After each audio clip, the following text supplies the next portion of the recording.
the stress level? No, don't do it. Get a grip. This stupid video I just showed you. I almost stroked out and died over it. You're watching a different show. You donkey. You ain't a captain of nothing but a sinking ship. Don't do this to me, Harry. The Ohio State. It's Ohio State. What do you mean, the? 312-988-15. Hello? You tell Johnny all you've heard and seen. Sometimes it's good to just yell about football. Yeah, that's right. Ooh, baby, enjoy the bye. Enjoy the bye, folks. We all need it. My blood pressure needs it. My hairline needs it. My stress level needs it. My anxiety level needs it. Everybody in this circle, everybody in this family, everybody under this umbrella of Always Irish Nation, just relax. Just relax. I got a feeling things aren't going to get any less stressful the second half. I don't see it in the cards. So I'm advising everybody, if you can, try and relax this week. And Saturday, here's the other thing too. Saturday, it's not callers. Thanks for lining up. And Rodney, I owe you, man. I screwed up Rodney big time, man. He was one of the early donators on the call-in line Saturday, and I missed it somehow, and I didn't get to it. I left him hanging, even though he donated. That's a bad job by the host. My bad, Rodney. I apologize. That's my fault. Saturday's not a great slate of games, if we're being honest. Like, I was looking forward to like what's coming while we're off and I can relax for once and everything and chill. It's not a great slate of games. You guys, if you want to go do something, go do something. God bless you. Go to a pumpkin patch. Go pull some apples off a tree and blend some cider together or something. I don't know. Go to a haunted house. And I'm not talking about Notre Dame Stadium when Northern comes to town. Go do something. Like, I'm not kidding. Go do something. Go do something on the bye, man. Being a Notre Dame fan, it will make you lose you could start each year being a sane, put together person living a straight and narrow life. A few weeks in Notre Dame football and you're ready to check into a mental institution. It's too much and it never ends. It never ends.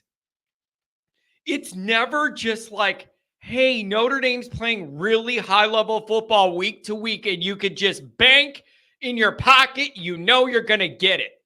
We don't do that. We don't do it. We don't do it.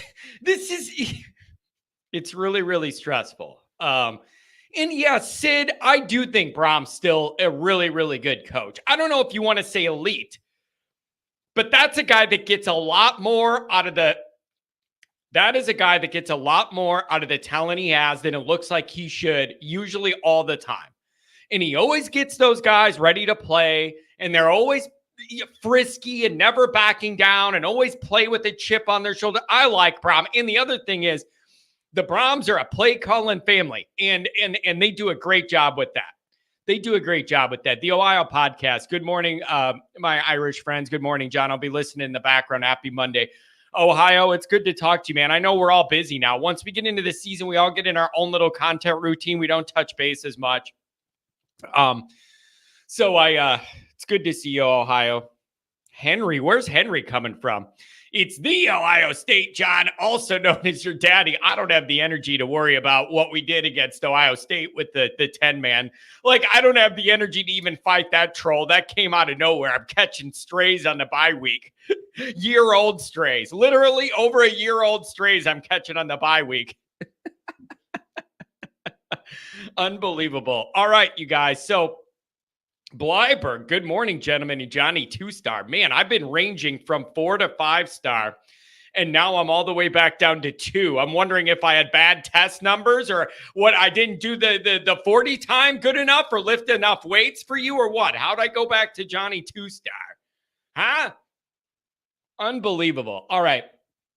I see the callers coming in. Let me get through what I want to get to. Cup, I don't have a lot for you today. And then we'll navigate this out. So let me get through the introduction. As always, thanks for being here. You can find the program on YouTube. Do it. Subscribe if you haven't yet. Appreciate it very much. Give the video a thumbs up. That helps Johnny out as well. Notifications on that way you don't miss nothing. Twitter, search bar, or Always Irish, or you could search Always Irish Inc. if you're looking for it. Audio only, anywhere you want it. You can get it if you don't want to see my face. There is no one that's going to blame you for that if you don't want to see my face. How do you think I feel looking at it in the camera all day? How do you think I feel? You don't want to see my face. I got to look at it all day. I'm recording content here and on Patreon and everywhere else. I'm sick of looking at it too. Notre Dame Fighting Irish Football, brought to you by Sports Illustrated. Go read all about it, folks. We got something there. We got everything covered. How about patreon.com/Always Irish?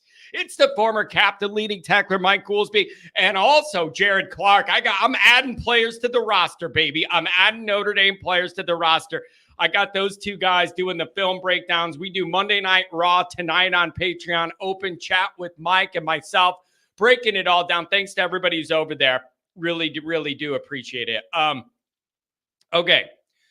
I'm going to just go over a couple things that are like in my head, and then we'll see what the callers think, and we'll go from there. Okay. I really do mean this. Enjoy the break. Enjoy the bye. Number one is with this hurricane, I know a bunch of people, family and friends, and extended network, a bunch of people that have a lot of problems, ranging from my house is ruined or gone to I'm injured because a tree fell on me.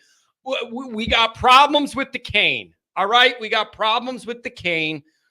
And so thoughts and prayers to everybody that's in that area, and what a mess, and hopefully everybody's safe. It's just a nightmare. So our thoughts are with everybody dealing with all that stuff. Okay. So a couple of, Dr. John, good to see you. A couple things to keep in mind here. I want to know, number one, what do you make of Notre Dame as we enter the bye?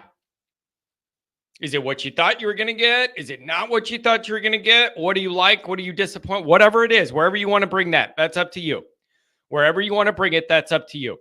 What do you think of Notre Dame at this point of the season? And then what changes do you want to see Notre Dame make coming out of the bye that are realistic? That I'm adding the realistic part, because you can't be like, have a brand new offense and a quarterback that throws it 90 yards and accurate, and like all new offensive linemen that are healthy. Like, you got to be realistic. You got to be realistic. So give me something realistic you want to see change or adjust when we come out of this situation. I don't think this is going to be stressful. This is going to be stressful. And some of you are hitting on one of my big points for the week. What a huge point of the week. And it's really, really unfortunate, you guys. Callers, I'm coming to you, I promise. I love seeing a loaded up lineup on a Monday. It's a beautiful thing. Here's the deal, you guys. The injuries are piling up, and it's going to really affect Notre Dame. The injuries are piling up. It is really going to start affecting Notre Dame. You have what? 10 to 12 first or second stringers, like literally conservatively 10 to 12 first or second stringers, guys that get regular playing time that are not playing. It's a lot. It's a lot. And at some point, you're going to pay the price for that. Like, that's going to become a big part of the narrative getting into the second half of the season, you guys, is how banged up Notre Dame was. It was one thing when it was like just the offensive line had a problem or whatever. Man, you got a lot of guys that are big contributors that are out, and it's going to be little stuff, like just angles on defense, like just little stuff's going to add up, and you're going to see it in these games. At one point in crunch time against Louisville with the season on the line, Notre Dame had 4 true freshmen out there playing defense. Literally, like that's where we're at. That's where we're at. You literally, in the game of the year you had to have to keep the season alive and all your dreams in crunch stadium, you had 4 freshmen running around out there making plays. Some of it's because they're really good, but a lot of it's because you need them. A lot of it's because you need them. It's not a good spot. This is going to be one of the main narratives about Notre Dame in the second half of the season. And here's the thing. No one cares. No one cares. Right? Like if you have mistakes or Notre Dame loses another game or two, and then it's like, well, they're beat up and they don't have any starters left or whatever. No one cares. No one cares. Everybody's halfway through the season and is going to say, we got injured guys on our team. No one cares. It is on you to persevere. It is on you to persevere or build better depth or have better luck or have better cleats or real grass so your leg doesn't get stuck in the AstroTurf. Goolsby was asking about the new training program. Is that a fair question to ask? How 80 of our guys are out and what's going on here? Bad luck? I don't know. Luck of the Irish? I don't think so. Luck of the Irish? I don't think so. You're on your 17th offensive line.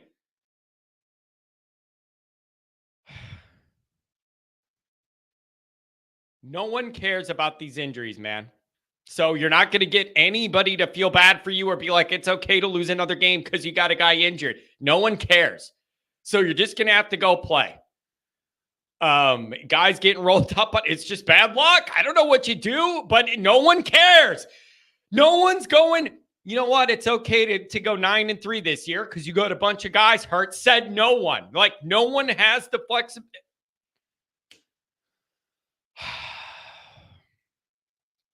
Phil's saying next man up. Again, Phil, you know what I'm going to say. The next man up isn't the first man up for a reason because he's not as good. That's always my problem with next man up is the next man ain't the first man for a reason because he ain't as good. Or doesn't have any experience, so you can't trust him, right? Like, I'm just telling you, nothing's easy, man. In Notre Dame land, nothing's easy in Notre Dame land. It's always something. So God bless the Hurricane people. Hopefully everybody could get healthy. It ain't going to happen. You're on your 15th offensive lineman, and you're running all over, and the defensive line's getting banged up. How about Traore? Hey, look at Traore grabbing onto more playing time, grabbing onto snaps, coming off the edge, making all these plays. Oh, the turf monster got him. He gone. Hawk Harrelson, my childhood, he gone. What? Henry says 10-2 gets you guys in the playoffs. No way they keep the Irish brain and fan base out at 10-2. I think 10-2, they're left out, Henry. I think 10-2, they're left out. I don't think one of the two could be Northern. And especially with them losing every game. I'm pretty sure they've lost every game they played since they played Notre Dame. I don't think 10-2 Notre Dame's getting in. And even if a 10-2 Notre Dame gets in, you're what? What are you going to do? Go play at Georgia for your first round? Oh, okay. Good luck with that. That's going to go great for Notre Dame. I feel good about it. Like, I'm sorry, but that's where I'm at. Even if you made it at 10-2, you're going somewhere, and it's going to be bad for you. The way this team plays, it's going to probably be bad for you. The path had to be one of those seeds that host the first round game in cold and snowy Christmas time in South Bend. I got Rudolph flying around. Oh, your nose so bright, he's flying around and everybody's in a good mood and we're playing a G5 team and Notre Dame. Oh, and everybody's in their fields and I don't need Santa Claus to come because I got this home game and that means the world to me. All of that is what I wanted and it ain't going to happen. Those were John's dreams for the year and it ain't going to happen. Okay? You and me both, Omar. Injuries are a real thing in football, and yes, it matters. Saying no one cares is totally unrealistic. When I say no one cares, I mean the national media, the fans, the college football fans around the country. You think they're going to sit there and go, I feel bad for Notre Dame that they're banged up. Let's give them a break if they lose another game? You're out of your mind. No one cares. That's what I mean when I say no one cares. If you lose another game and the lack of depth is a part of it, no one cares. You're losing again. You're dropping in the rankings. Freeman's taking a hit. No one's going to consider that. It could be real. It could be the reality. We all know it's affecting the team. When I say no one cares, I mean you're not getting any leeway from the media or like the fan sentiment about Notre Dame that they already want Notre Dame to fail. No one feels bad for you that you're banged up. Everybody's banged up.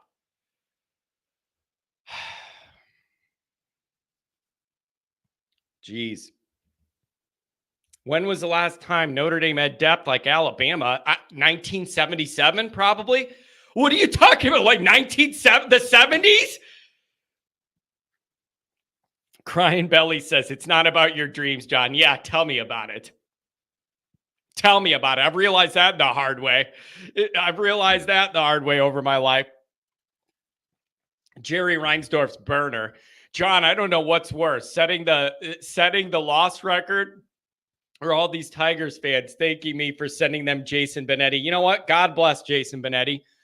I was so happy to see on Twitter the Tigers dumping the beer on Jason's head in the locker room and all that in the clubhouse. Good for Jason Benetti that he escaped the death clutches that is being tied to the White Sox.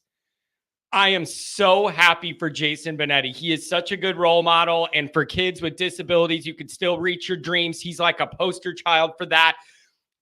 One of the most skilled commentators ever. I'm so glad he got out of White Sox culture, which will it'll turn, if you're not already a loser, White Sox culture will turn you into one real fast. Real fast. So God bless Jason. I'm very, very happy for him. I'm serious. If you ain't a loser yet, 5 minutes in that building and you start turning into one. It is sickening. It disgusts me. It turns my stomach. And I cannot believe my baseball team has embarrassed the whole city and myself in this way. It is truly, truly depressing and sickening in every single way. So whatever, man. It is what it is. So anyways, so I don't know what you want. I don't know what you want Notre Dame to change over the bye. I don't know what you think they can change. The injuries are going to be a huge, huge part of this situation, and no one's going to have flexibility for your understanding. I think Eric said something about depth in this new playoff and like Notre Dame having to win 4 games to get to the promised land, whatever. I've been talking about that ever since the new format was put forward. You are going to have really good depth to survive this gauntlet, especially if you're Notre Dame and it's going to have to be a 4-game run to win a championship. You are going to have to be really, really deep to make that run.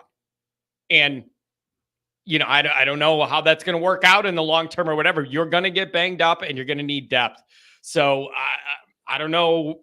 I don't know where that leaves Notre Dame, but you're going to have a lot of depth and a lot of guys playing towards the end of the year. So here's something that I think.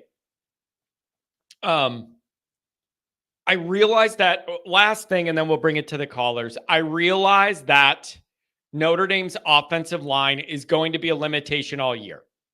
I realize it. They're going to be a limitation. It's going to hold back some of what we want to do, maybe a lot of what we want to do, whatever. Isn't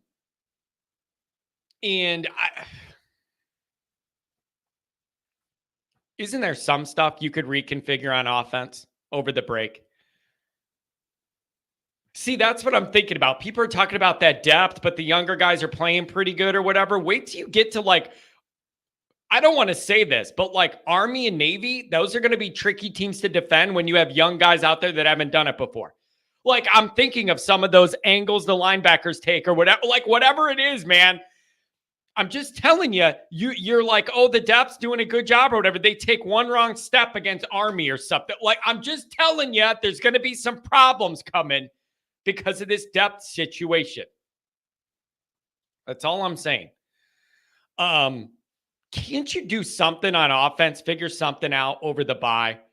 Can I get more misdirection or some screens or scheme some more stuff up for your 2 good running backs? Or I just feel like there's got to be more you could do.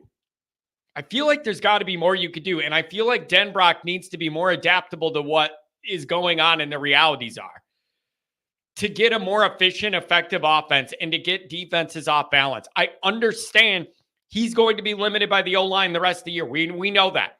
Everything you want to do is going to be limited by the O-line and apparently limited by the quarterback's inability to be a consistent downfield passer. Those are two pretty big problems. So within those parameters of I can't trust the quarterback who's an eighth-year senior to throw, and we're on our 12 deep offensive line. I don't know what you could do then. Adam was asking me about the delay on Peacock. Then I'm going to the calls. Adam's asking me about this delay on Peacock. Bro, Adam's in his luxury suite up there eating caviar, and he's texting me reactions to the game, and I don't see him till 4 minutes later on my TV. So Adam's texting me from the box, the booth, and I'm going, what is he talking about? 4 minutes later, I see the play happen, and I go, oh, it was literally like a 4-minute delay. It was like a 4-minute delay on that stupid Peacock.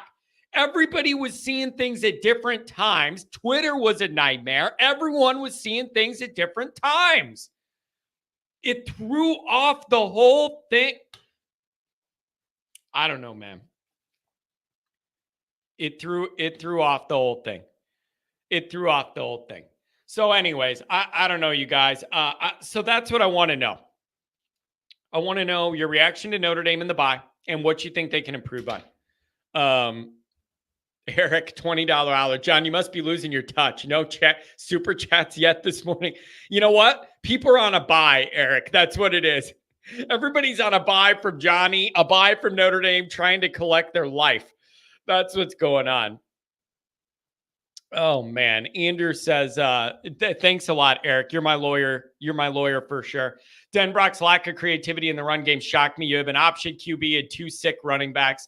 Where the jet sweeps, misdirections, bubble screens. I'm telling you, you got to get more creative. Doing traditional stuff is not going to work when you have an offensive line this banged up and you're limited in the passing game to the extent Notre Dame is. I bring Denbrock in here at a pay of $2.1 million a year to work around this stuff, not run right into it.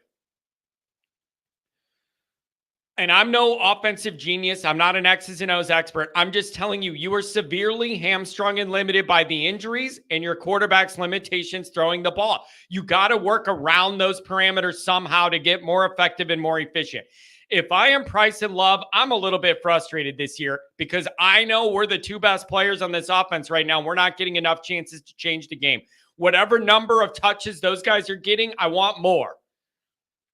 You're not in a position to be picky about these carries. Give it to the guys that can break it open all the time and dial up some creative stuff. When you have this offensive line, do more misdirection stuff. Having everybody move this way and the play goes the other way. You got to scheme more stuff up.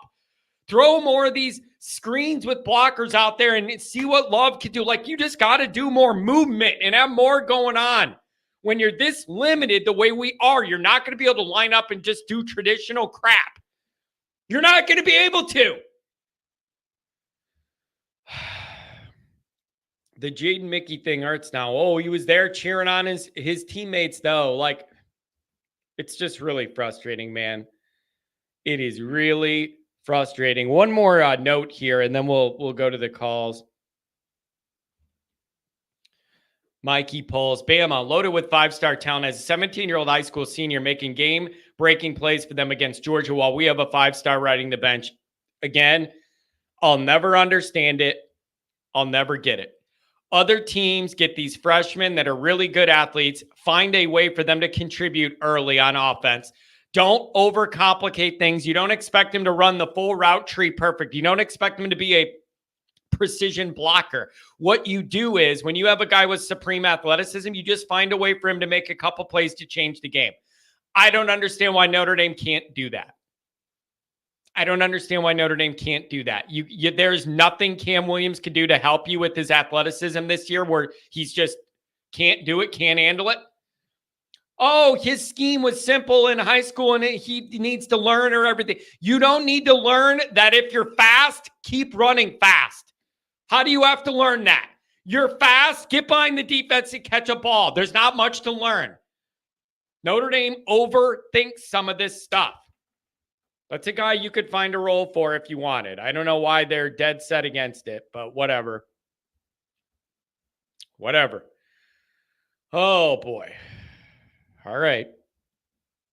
Rodney, what's going on, buddy? And everybody else on hold, you're all coming up. Stay with us. 818, what's going on, Rodney? I was just typing this out, and when you called my name, I'll just say it. Dembrock, Andrew Gilmore, or is it done? Because, dude, when I'm watching this game, you know, I can't get over the fact that this guy who, you know, is a very, very well-respected offensive coordinator, who I respect, and I see what he did, obviously, at LSU with a very superior talent in Jaden Daniels, no question. Yeah. But, I mean, a couple of games this year, not so much the last game against Louisville, but, John, what upsets me is I feel like some of this coaching staff has cakewalked it a little bit at the beginning of – I don't necessarily mean Freeman, but I'm talking like this old guard, this Denbrock, and even to some degree – guys, lost his name. The hell, what am I doing? Al Golden. There's just been a couple games this year, man, where if I did not know any better, I wouldn't know that was Al Golden calling defense, and I certainly wouldn't know that was Mike Denbrock calling offense. And you see flashes of that.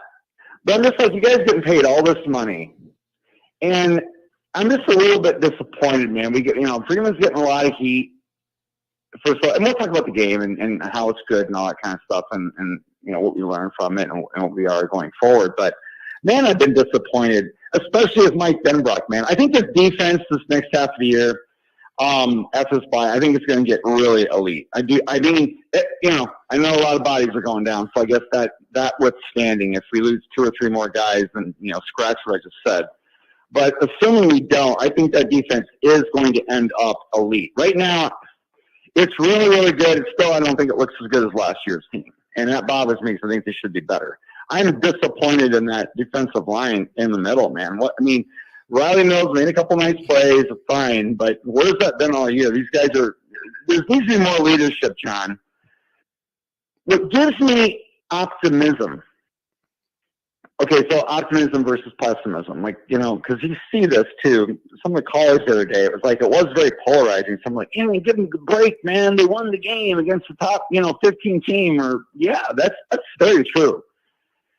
And then there's others that are like, man, we're gonna wipe our butts kicked against Georgia or Ohio State or whatever. Most teams are gonna get their butts kicked against Alabama and Georgia and Ohio State because I think they're that good.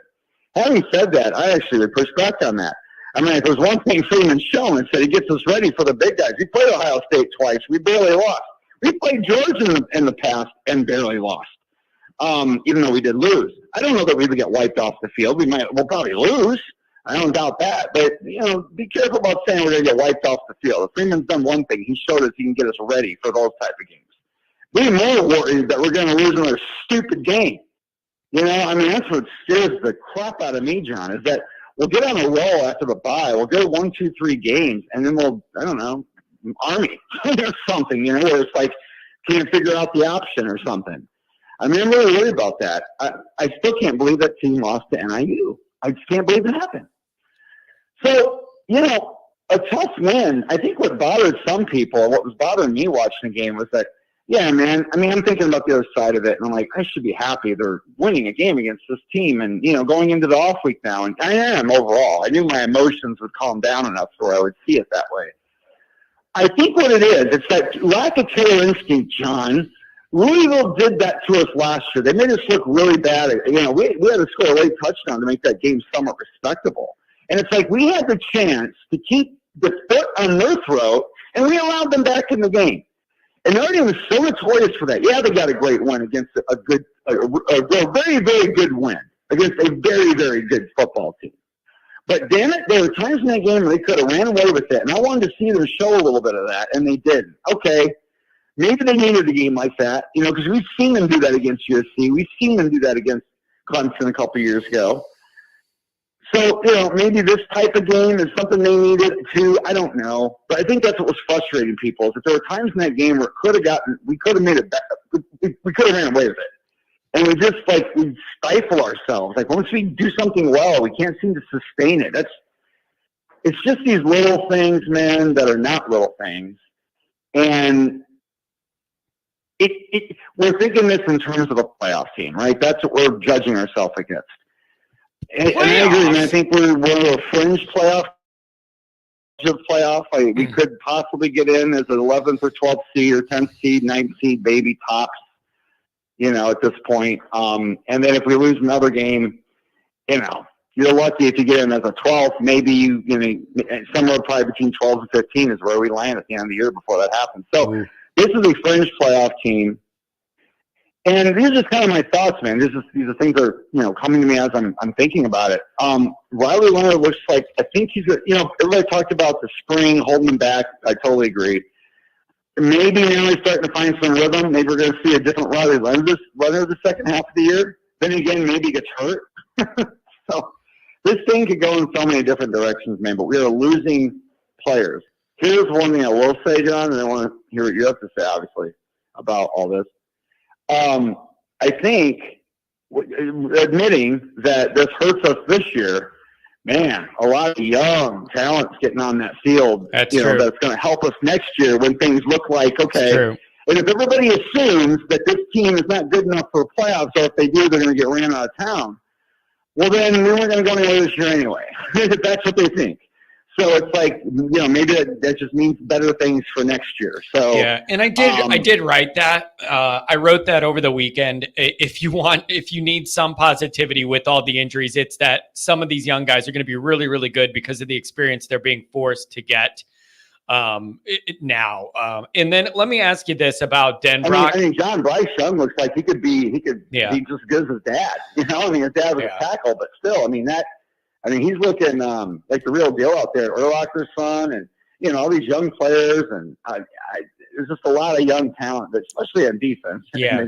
But we still got Jeremiah Love for another year. We still got Jeremiah Love for another year. So, let me ask you this: you talked about like Denbrock and being a little frustrated with this offense and all that.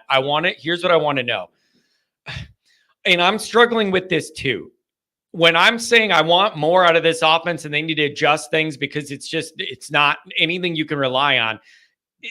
From Denbrock's perspective, I wonder if he's like, I'm dealing with a limited quarterback passing the ball down the field in an offensive line I can't trust to do what I want them to do. So maybe he feels like those are limiting what he could call to begin with. Like, I don't know if I'm being fair by expecting more out of him or if he's feeling like he's hamstrung so much by what this offense is personnel-wise right now. He doesn't have anywhere to go to. I don't have the answer to that. Well, it's always something, isn't it? Every team offense, it's always something. It's just, you really think about it, John. When you think about the years you've been really good in offense and years we haven't, what's the one thing that's always been in common? A quarterback who's really good or has a really good season. The years where Ian Book played his best, which I think really was his first year starting, well, we had a decent offense, and the years where we're not, our offense statistics aren't very good. So it really kind of all begins and ends with that. I will say this, I'll give Rudolph a lot of credit. I think they're playing. Again, they're not playing great as an offensive line at all, but they're playing great considering, if I may say. They're getting as much out of that line as they can get. And hopefully, as the season goes on, those guys will start playing better together and they'll start developing some chemistry. And that's going to look really good for the next couple seasons, because that's the thing I was mainly worried about, obviously this year. But, people saying, we're 2 years, 3 years away from those guys being really good. Well, maybe we're only a year or two away from those guys being really good at this point. You know what I mean? Yeah. Because of all that they've had to do. But anyway, I don't know, man. I'm glad that we're seeing young guys along the line and at defensive end and Viper making plays, because I'm just not real impressed. And again, I think maybe now they're going to start to hit that point. I'll say that. I think maybe we'll see that as long as two or three other real important guys don't go down. But I just want to see another level from the defense. I really do. They're allowing a lot of big chunk runs that I really didn't see coming. And even some pass there's been some pass plays that are getting, and then they figure it out and they play better. But there's still, those can't happen in big games, man, because that could be a difference in winning or losing. You got to stop, that couple of those quarterback throws in the end zone, the one for the beginning and the one where they scored the last touchdown. Those were great throws, but they can't let the guy beat them like that. I mean, they just can't. Yeah. And some of those chunk runs, so I just think it's going to depend. I could see this team John, after the bye. That's the other thing. We're assuming what we're seeing right now is the way they're going to be. That's the last point I wanted to make. It could get worse. You're right. You're right. It could get a lot worse. You're right. No, it could get worse, John. It could. But it could also get better. Don't just assume this team is as it is. I think the bye tends to – you're right. I think the bye tends to bring out one or the other. When you have a bye come in right what time it is for us, which is good, because last year, remember, we had that 8-game gauntlet. Yeah. Thank God the bye's coming now. Yeah, man, it could get worse. Or it could get better. And we could maybe start to see. But I'm telling you, though, the injuries make me nervous about what you could hope they're really going to take a big jump forward on. When you're this banged up, it really is. The injuries are weighing this down. It's an additional worry now on top of just, are we good enough to begin with?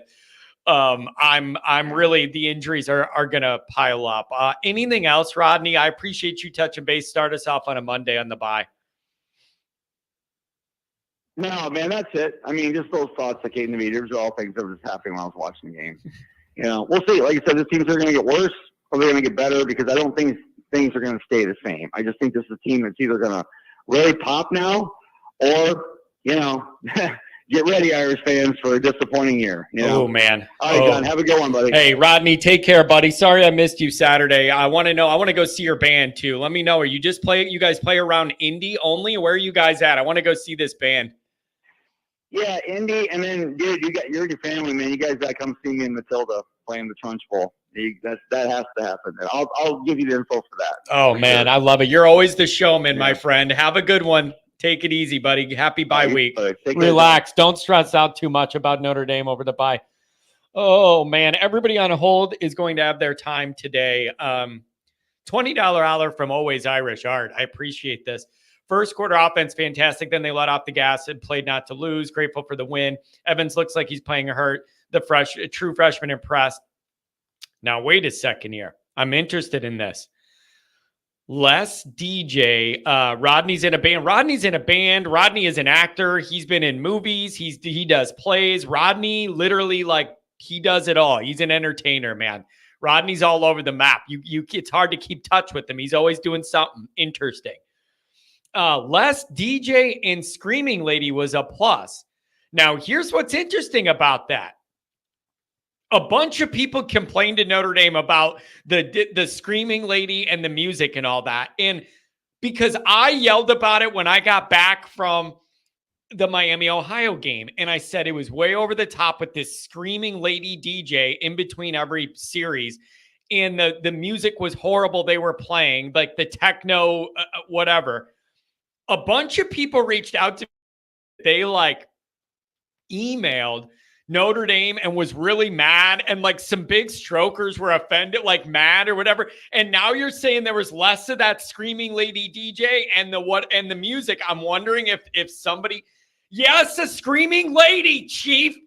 They got some lady DJ or something in between every series. Notre Dame's playing terrible, and I got this girl going, everybody get up and cheer. Oh, yell the whole time.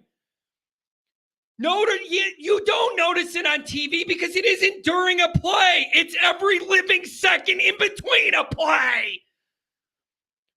It's in between every play. That lady is saying, oh, everybody get excited now. You're losing in Northern Illinois. It's literally in between every series. They have that girl with the microphone yelling something.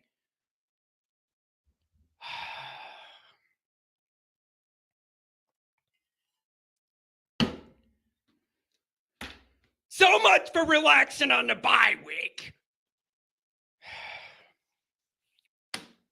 This football is going to, you know what they need to do? Put me on the microphone up there. I'll get the crowd going. Everybody get on your feet or leave the stadium. How about that? It's a third down, and if I see you sitting down, you're out of here. How about that? Put Johnny on the microphone on the ones and twos. Let me announce what's going on in there.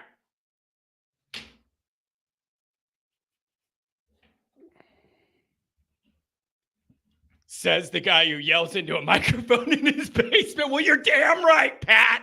You're damn right I yell in my basement. But here's the difference, Pat. It's a good point, but here's the difference. The difference is everybody here is choosing to listen to a guy yell into a microphone into his basement. I'm not choosing to listen to that lady when I go to the game.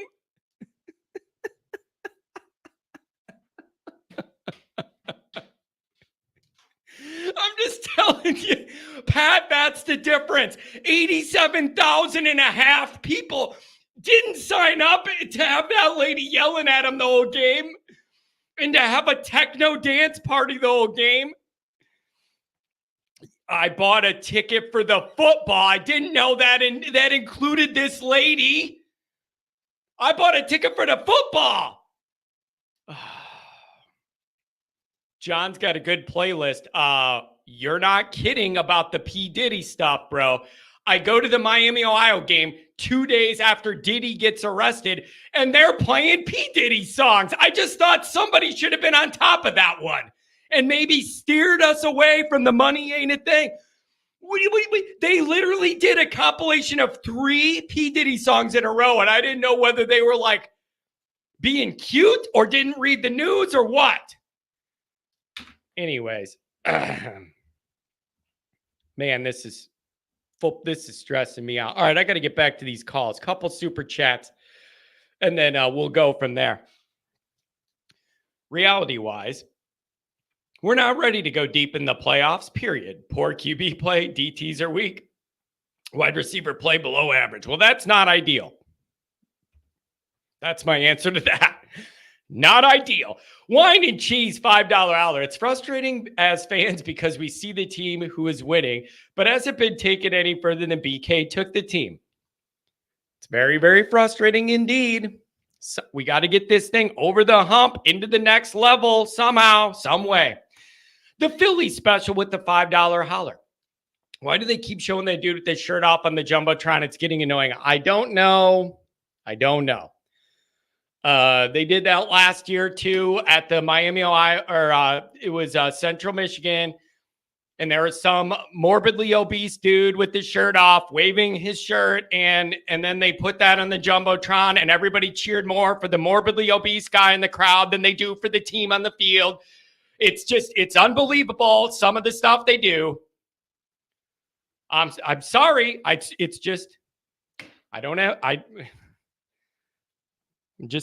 not trying to be a jerk, but last year, I do remember the crowd cheered more for a fat guy with his shirt off, waving it around his head like a helicopter than they did for the team on the field. So maybe that should tell you the priorities of half the people that go to Notre Dame games. Maybe that should tell you something about the priorities. Oh, we're playing bad or we're playing good, whatever. I'm just here to see the team, whatever. And, a 300-pound guy waving with his shirt off. No, I'm interested. Now I'm going to yell. No, I'm going to stand up. Third down. Oh, no. I got to sit down for third down. No. I got to sit down for third down. I need to sit down. I got to sit down for third down. That's time for me to relax. When we're on defense on third down, I got to sit down for that.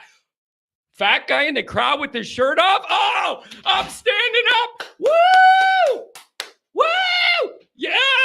Fat guy in the crowd. Yes! That's why I paid these overpriced ticket prices to see that guy's boobs in the crowd. Woo!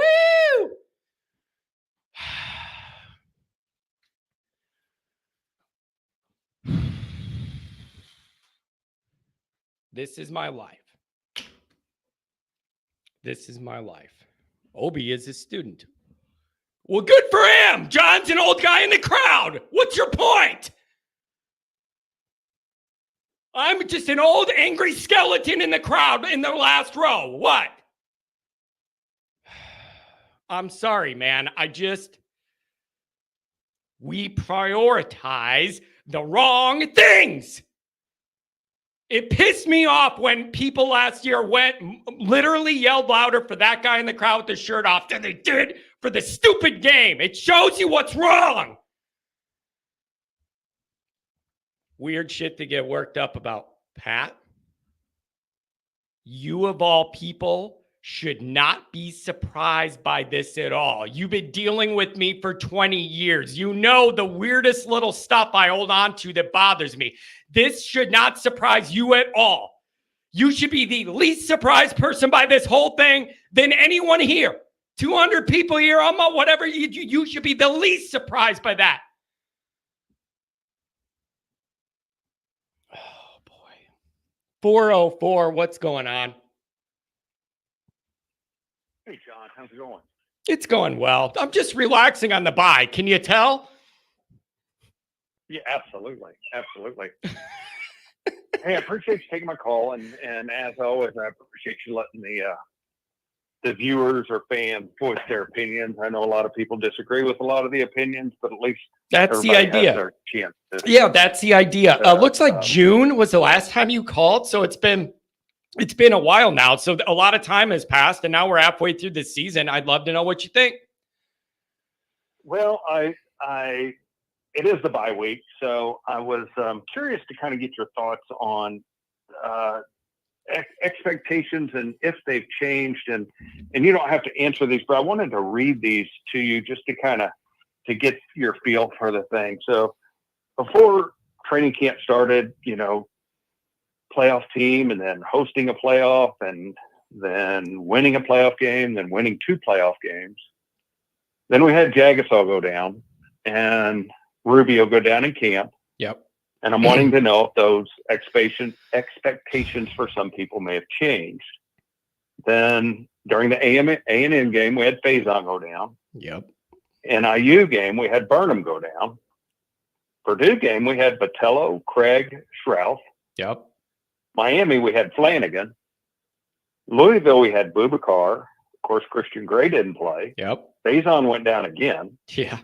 Kaiser, Pendleton, and Morrison didn't play part of the game. So as you run through that, because I'll be honest, everybody was disappointed with the NIU game, me included. And after that, I'm thinking, okay, obviously the team didn't come to play.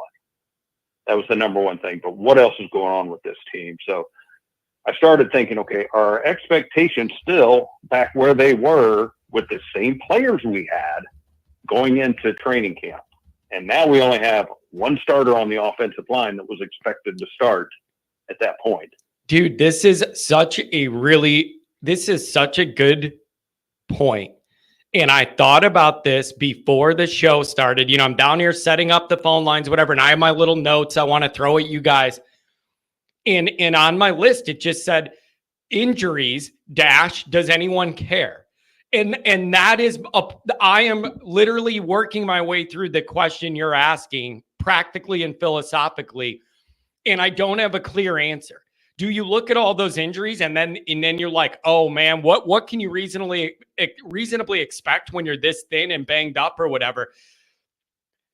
But you can't say it's okay to lose another game because of it, right? Like you just can't, like, who's going to be open to be like, okay, well, you could lose another game because you have injuries and that's okay.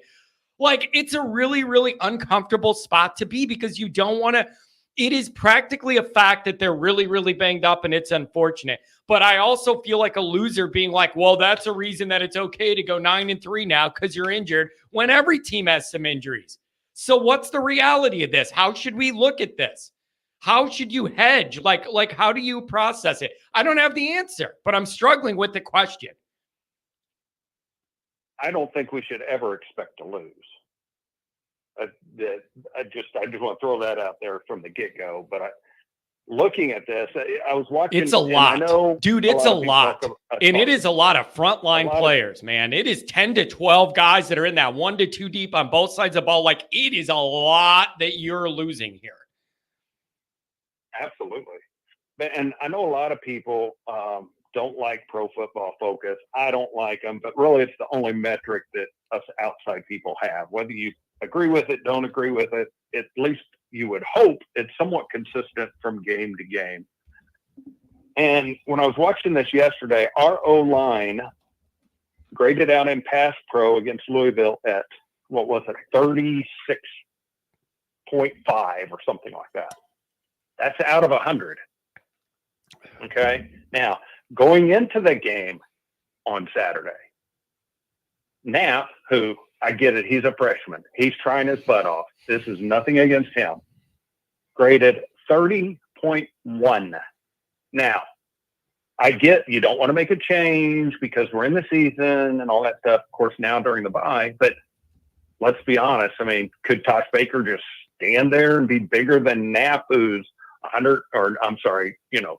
270 pounds? Yeah, he may be stronger, but if the guy can run right around him. Of course, Baker, I forgot to add him to the injury list as well. Yeah. Not that that's such a big thing. Pendleton rated out on pass pro at 50.7. So, again, out of 100. Now, granted, I think our best is Emil Wagner at around 75%, and we're all thinking, oh, he's playing great. Well, hell, Fisher and Alt were both better last year, and yeah, they're both in the NFL. I get it. But that's the difference in what this O-line has taken as far as a protection point is where they were last year. So, one question I have, and I don't know whether or not this is accurate, but did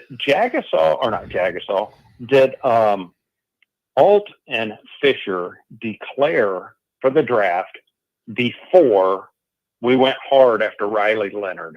Now, I realize that, when Hartman went over and talked to him during the Duke game, that, yeah, all the talk was out there, but when did we really start pursuing him, and how much of Riley Leonard at that point appealed to this coaching staff because they knew we were going to have an offensive line that may have had 6 or 7 starts because they expected that Shrouth would beat out. That's a good question on the timing. Yeah, I think you knew you were going to lose. So isn't it Fisher? Fisher's the one you thought maybe would come back. I think you knew Alt was going to be O-lineman off, and you figured he was going to be gone. I think there was some hope. Absolutely. There was some hope for a while. Fisher may return. However, I don't know how to say this. He was being a little difficult to deal with going into the bowl game situation and some demands and some things he wanted to be involved and stick around. And Freeman was like, you know what, we're not doing that. Go do what you're going to do. And it ends up, I think Fisher ended up winning, betting on himself and going to the league. What was he, a 2nd-round pick? And he's playing. So I think he kind of won. I think he kind of won with that decision, although they were hopeful maybe he would come back. So I don't know, man. But and that's another, it's a really good point by you, though. Think about this. It's good and bad that Notre Dame had those tackles good enough that they could leave early and go to the league and whatever. Like, it screwed this year's team big time, but it's a good problem to have that you develop guys good enough that they can go early. Like, what are you going to do? It's a good spot to be in and a bad spot at the same time. It just is what it is. Now, I have heard or I read somewhere, I don't know if this is accurate, so obviously if it's not, someone will correct me, which I appreciate this. But Alt and Fisher were the 2nd and 3rd true juniors in Notre Dame history to go to the league. So when people are saying we should have anticipated that, okay, we could have anticipated one, but in 1 year, it was the 2nd and 3rd true junior. That's tough. Leave your offensive line to go to. It's tough. And it's your tackles. Like, it was always going to be a tough situation. All of these injuries and everything just made it a lot worse. And I don't know, man, it's a struggle. And the other frustrating thing is, all right, Jagasaw, that hurts back in camp. Then you have the younger guys that win these jobs over the older guys. So then I'm thinking entering the year, okay, You don't have the experience, but you're going to have these freshmen that are going to develop and get a lot better, and they're going to be really good in a couple years. At least we're getting that development going. But now those guys are hurt, and the guys they beat out that are older and not as good are in, so you're not getting the development from the younger guys either. It's all just frustrating. It's all just frustrating. Well, something else, too, on that is how many people truly expect Knapp to be a starter next year? It's a good question. And that because you're going to You have got Will Black coming in. You have Will Black coming you got in. Lambert sitting there. You got Jags. Exactly. I was going to throw Lambert in there as well, and then you have him coming back. That's a really good question. So hopefully we see some changes, because I mean, heck, Leonard threw a ball to Bo Collins in that game Saturday that he didn't even have time to hardly catch the ball. I don't know how he got the ball off. And from what I could see halfway paying attention, it looked to me like he saved at least 4 sacks on Saturday. Yeah. I mean, and I was not one that wanted to bring Leonard in. I felt like we were going to see exactly what we are seeing.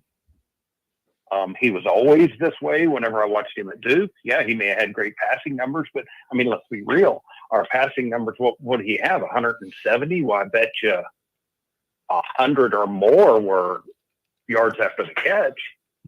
Okay, so let me ask you this. Now that we're into the bye, so that would have been 70 yards in the air. Yeah. Now that we're into the break, and it's frustrating, and you're analyzing where we're at, what do you think Notre Dame could improve on with this offense? Like, realistically, acknowledging, you've broken down the injuries and the losses to the league and everything, considering all that, I don't have all the answers. I'm just asking, what do you feel may be some reasonable improvements that this offense can make when you have the next 2 weeks to be able to figure out your life? What do you think they can work on? What would you like to see Denbrock try and do a little differently, acknowledging we're in a tough situation health-wise? I think that, well, let me, if I can, talk more about the game and how that kind of ended up. And it kind of comes into this point. But I was not upset with him going forward on 4th and 3. And I was not real upset with the play call, because it had not been stopped by anybody. So I'm one of these guys that, hey, if it's working, keep doing it. What I am upset with is there was no eye candy, none at all. And that's where I think we got to go. I get that misdirection and that kind of stuff, but man, if these guys aren't blocking on the offensive line, if Riley Leonard is getting less than, we'll say a second and a half. Okay. I don't know this. I'm just throwing this out, and it's just from visual. By the time the ball gets back to him and he looks up, he's probably wasted at least 0.3 of a second. Yeah. Yeah. It's tough. Until we solve and here's the other question. Okay. Yeah. Playoff team. Can we do it? Yes. Do I expect it? No. But grading this offensive line right now, do you think it's a top 30 line? No. Do you think it's a top 50 line? No. So why are so many people, and I get it. I'm not saying that we shouldn't be expecting playoffs, but when you look at it realistically, that it just kind of throws a big wrench into the puzzle. Yeah, but it's just really, really hard. And it feels like loser talk to say, we have all these playoff dreams. It's year 3 of Freeman. You got to make the playoff, blah, blah, blah, blah. And then you get a month and a game into it. And then you're like, you know what? Actually, I don't think we're that good after all. Let's back it all down. That's loser talk. No one's here for that. I drank the Kool-Aid. Right? But it's just, that's really sad. It's a weak hand to play, to be like, oh, now that we have a handful of games on our belt and I'm looking at it, we're not that good. Let's lower the standard. Come on. I can't do that. No, I don't ever want to lower the standard. I'm just saying that, looking at it realistically, but I don't ever want to lower the standard. And I will say, I do think that having Faison out has hurt. Now, I don't think Faison's some speed burner. Okay, like a KK Smith or something like that. But I do think he is one of the few wide receivers that can make people miss in a phone booth. Yeah. Yep. and he can, and Give that him, ankle is probably not going to be right the rest of the season. So we really won't see that burst that he has. man, it's frustrating. It's frustrating. And here's where I'm at with this. And Andrew Gilmore talked about this last week. Notre Dame's a week-to-week team, and that's how you got to look at it the rest of the way. And you just hope you win as many games as you Absolutely. can. They're a week-to-week team. They're not good enough for us to look any more big picture than that. It's week-to-week. Hope you could grind it out. The defense plays good. Like, I just think that's kind of the situation we've fallen into the rest of this year. And I don't know, man. Anything on the way out? I appreciate you touching base. It's been a while. I got two things. Sure. I got two things. One is we're playoffs next week, so we don't have to be a playoff team. That's true. Just like Ole Miss. How do you think they're feeling today? Yeah. They've been, oh my gosh, 70 points. What a great offense. What'd they score against Kentucky? Yeah. So that's my point. And then plus, if by chance we would get into the playoffs, we do have that extended period of time to. Now, do I feel comfortable with that? Hell no, I don't feel comfortable with it. Yeah. But it at least gives me some hope. The last thing I want, and also just all the young talent that played Saturday. That was a gutsy win. But the last thing I want to mention is, how do you think Marcus Freeman would have been graded if he coached like Brom and ran out of timeout at the end of the game with like 3 minutes to go? Yeah, it's a really, really good point. And something multiple people brought up to me about is that showing a little progress with Freeman and the staff, that they ended up in a more favorable position in that dynamic in this game than we usually have been. Multiple people brought that up as maybe it shows a little growth in the staff and Freeman. So there's something positive. So, well, John, look, I'm going to let you go. Again, I appreciate you giving the callers their voice. Oh, thanks for calling, man. I know a lot of people don't agree with it, but it's always good to at least hear everybody out. That's what it's for, man. That's what it's for. Specifically, be respectful of it. Yeah. Well, there's some of these callers that I don't think I could be. Yeah. Hey, man, I just want to be a sounding board. Everybody cares about this so much. I want to give people a chance to have their opinion heard. Whether we agree, disagree, whatever, it's still a healthy exercise. And I just like that people feel comfortable to call in and air it out, and comfortable to do that in this environment. Thanks for the call, man. Maybe not wait another 6 months to call me back. How about that? Sounds great. Hey, have a great day, and enjoy the restful week, and at least get to watch some of the football. Yeah, man. I'm looking forward to that. It's my little break without having to work on a Saturday. Maybe I can actually crack a couple beers and watch some football like the old days. I'm looking forward to that. Thanks a lot, buddy.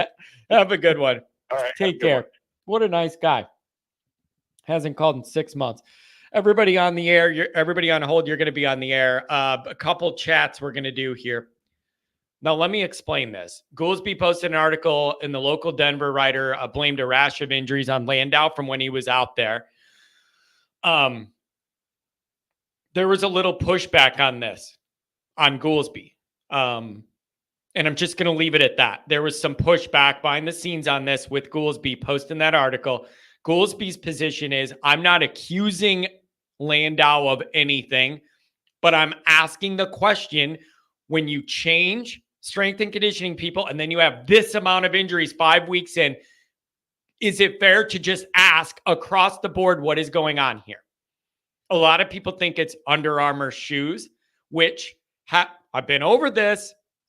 Who was it? Irish Sports Daily, Jamie Umiyama, one of those guys at Mike Frank's place, pulled some article or some medical research that showed Under Armour teams have more lower leg injuries by a statistical outlying amount than Nike or Adidas or the other brands. So there was a little evidence that the shoe wear had a problem with Under Armour. That's a part of it. How about the turf? Like your leg has more give in real grass. You could make a wrong move and your feet move and the turf comes up and it gives you a little leeway. But when you're playing on this fake turf, there's no leeway. It's your knee that bends, not dirt coming up. It's your knee that bends the wrong way. Goolsby's just asking the question, is it fair to ask? When you have this amount, what is the reason? Will says, so the Sox are bad. You have no idea. You have no idea. Do you know how humiliating it is? There's only 2 teams John cares about and that gets emotional about. You know what one of them are. The White Sox is the other one.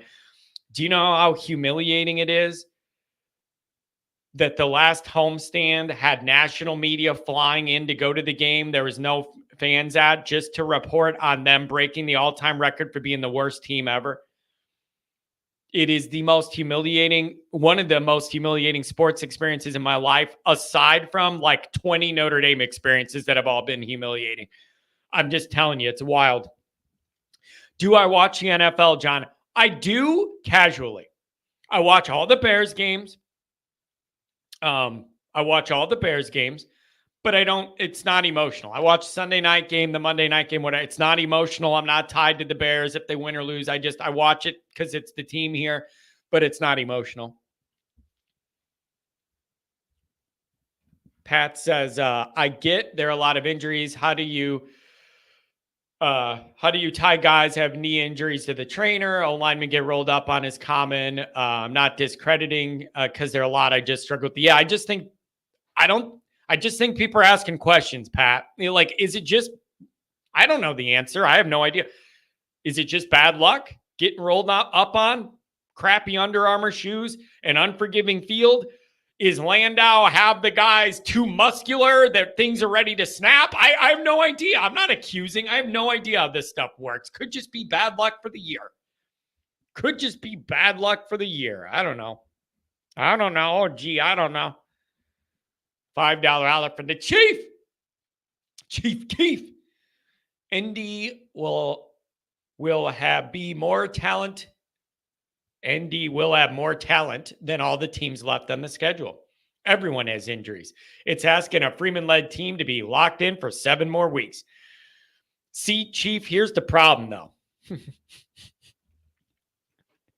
The problem, Chief, is Notre Dame had way more talent than Northern Illinois. So stating that doesn't make me feel better about anything, because Notre Dame has way more talent than Northern Illinois, and they lost the game and maybe ruined the year because of it. That's when I say, I agree with Andrew. It's a week-to-week endeavor because Notre Dame was way better than Northern Illinois, and it ruined the year, I think, probably. So it doesn't make me feel any better to know we have more talent because you didn't show up. So frustrating. Nikki Dean loves to be heard and seen, especially at the Always Irish tailgate. One game at a time this year. Win the one in front of you. The rest take care of itself. That's all you can do. Notre Dame is not good enough at this point to be looking big picture at anything. You are in a week-to-week survival type mode, especially with these injuries. That's just the way it's going to be this year. Scapegoating the strength guy for injuries is an interesting approach. That said, the strength development is not a one-size-fits-all thing. Nobody was scapegoating anything. Mike was just asking questions. Is it fair to ask if the change and whatever our program is has anything to do with this? He was not accusing. He was just asking the question. I don't think anybody knows the answer. So I don't know. And he's, never had this specific job before. I don't know. But there's no scapegoating anything. He's just asking a question, trying to figure out why we're so banged up. I don't know. It is what it is. Chris, thanks a lot. Really appreciate the $20 hour. Really appreciate it. 618, and I got a 757-904-703-917-208. You're all coming up. 618, good morning. Yeah, what's up, John, man? What's going on, man? I'm trying to relax over the bye, but my blood pressure's still high. What I tell you Friday, John. What I tell you last week, I said, man, Notre Dame is gonna win this game. Hey, you won. I wasn't worried about that. You won the game. It was a hard-fought win, one you had to have. It started rough. You overcame it, and you ended up getting a top 15. How about this, man? Yeah, Notre Dame lost to Northern, but they got 2 ranked wins under their belt already in 5 games. There you go. There's Johnny Brightside. How about that? Yeah, man. I mean, the Northern loss, man. I just think that they wasn't focused, and I think Marcus Freeman lost. He learned his lesson, man. I think he said forget that, man. We got to be focused for every game. Yeah, it's man, it's watching Notre Dame's just so stressful, man. It's just so stressful. Don't you feel this week to week, or are you just more relaxed than I am? I'm more relaxed, man. I mean, I think that I think they finish up the season 11-1. We'll see if we get in, but I believe we will get in the playoffs with 11-1. I think, and everybody, y'all keep talking about Georgia. I think Georgia's gonna have about 3 losses this year. You know, Ooh, I think they lose 3. wow. So they knock out one SEC team. You know, Are you? Let me ask Ole this. Miss, That's the next thing I was gonna say is because you know what's coming. It's going to be a matchup between Lane Kiffin and Ole Miss and Brian Kelly and LSU. That is going to be a big game because Kelly's sitting there with 1 loss too, and so is Ole Miss. They're going to match up. I believe it's in a week or 2, and that is the next big game for Kelly. That's going to be a barn burner. and that game is actually at LSU. So I think Ole Miss, man, it's just the BSPN is they're so caught up in the SEC, man, and they was hollering that 16. I never thought 16 out of the SEC would make the playoffs. They would beat up on each other, you know, and I think Ole Miss is overrated. And it proved, and part of it, I had them losing 3 to 4 games this year. Yeah, it's man. One of those games is to LSU. I don't understand what I really want to see this first go around in the expanded playoff is I want to see how this committee starts looking at these teams with multiple losses from these major conferences.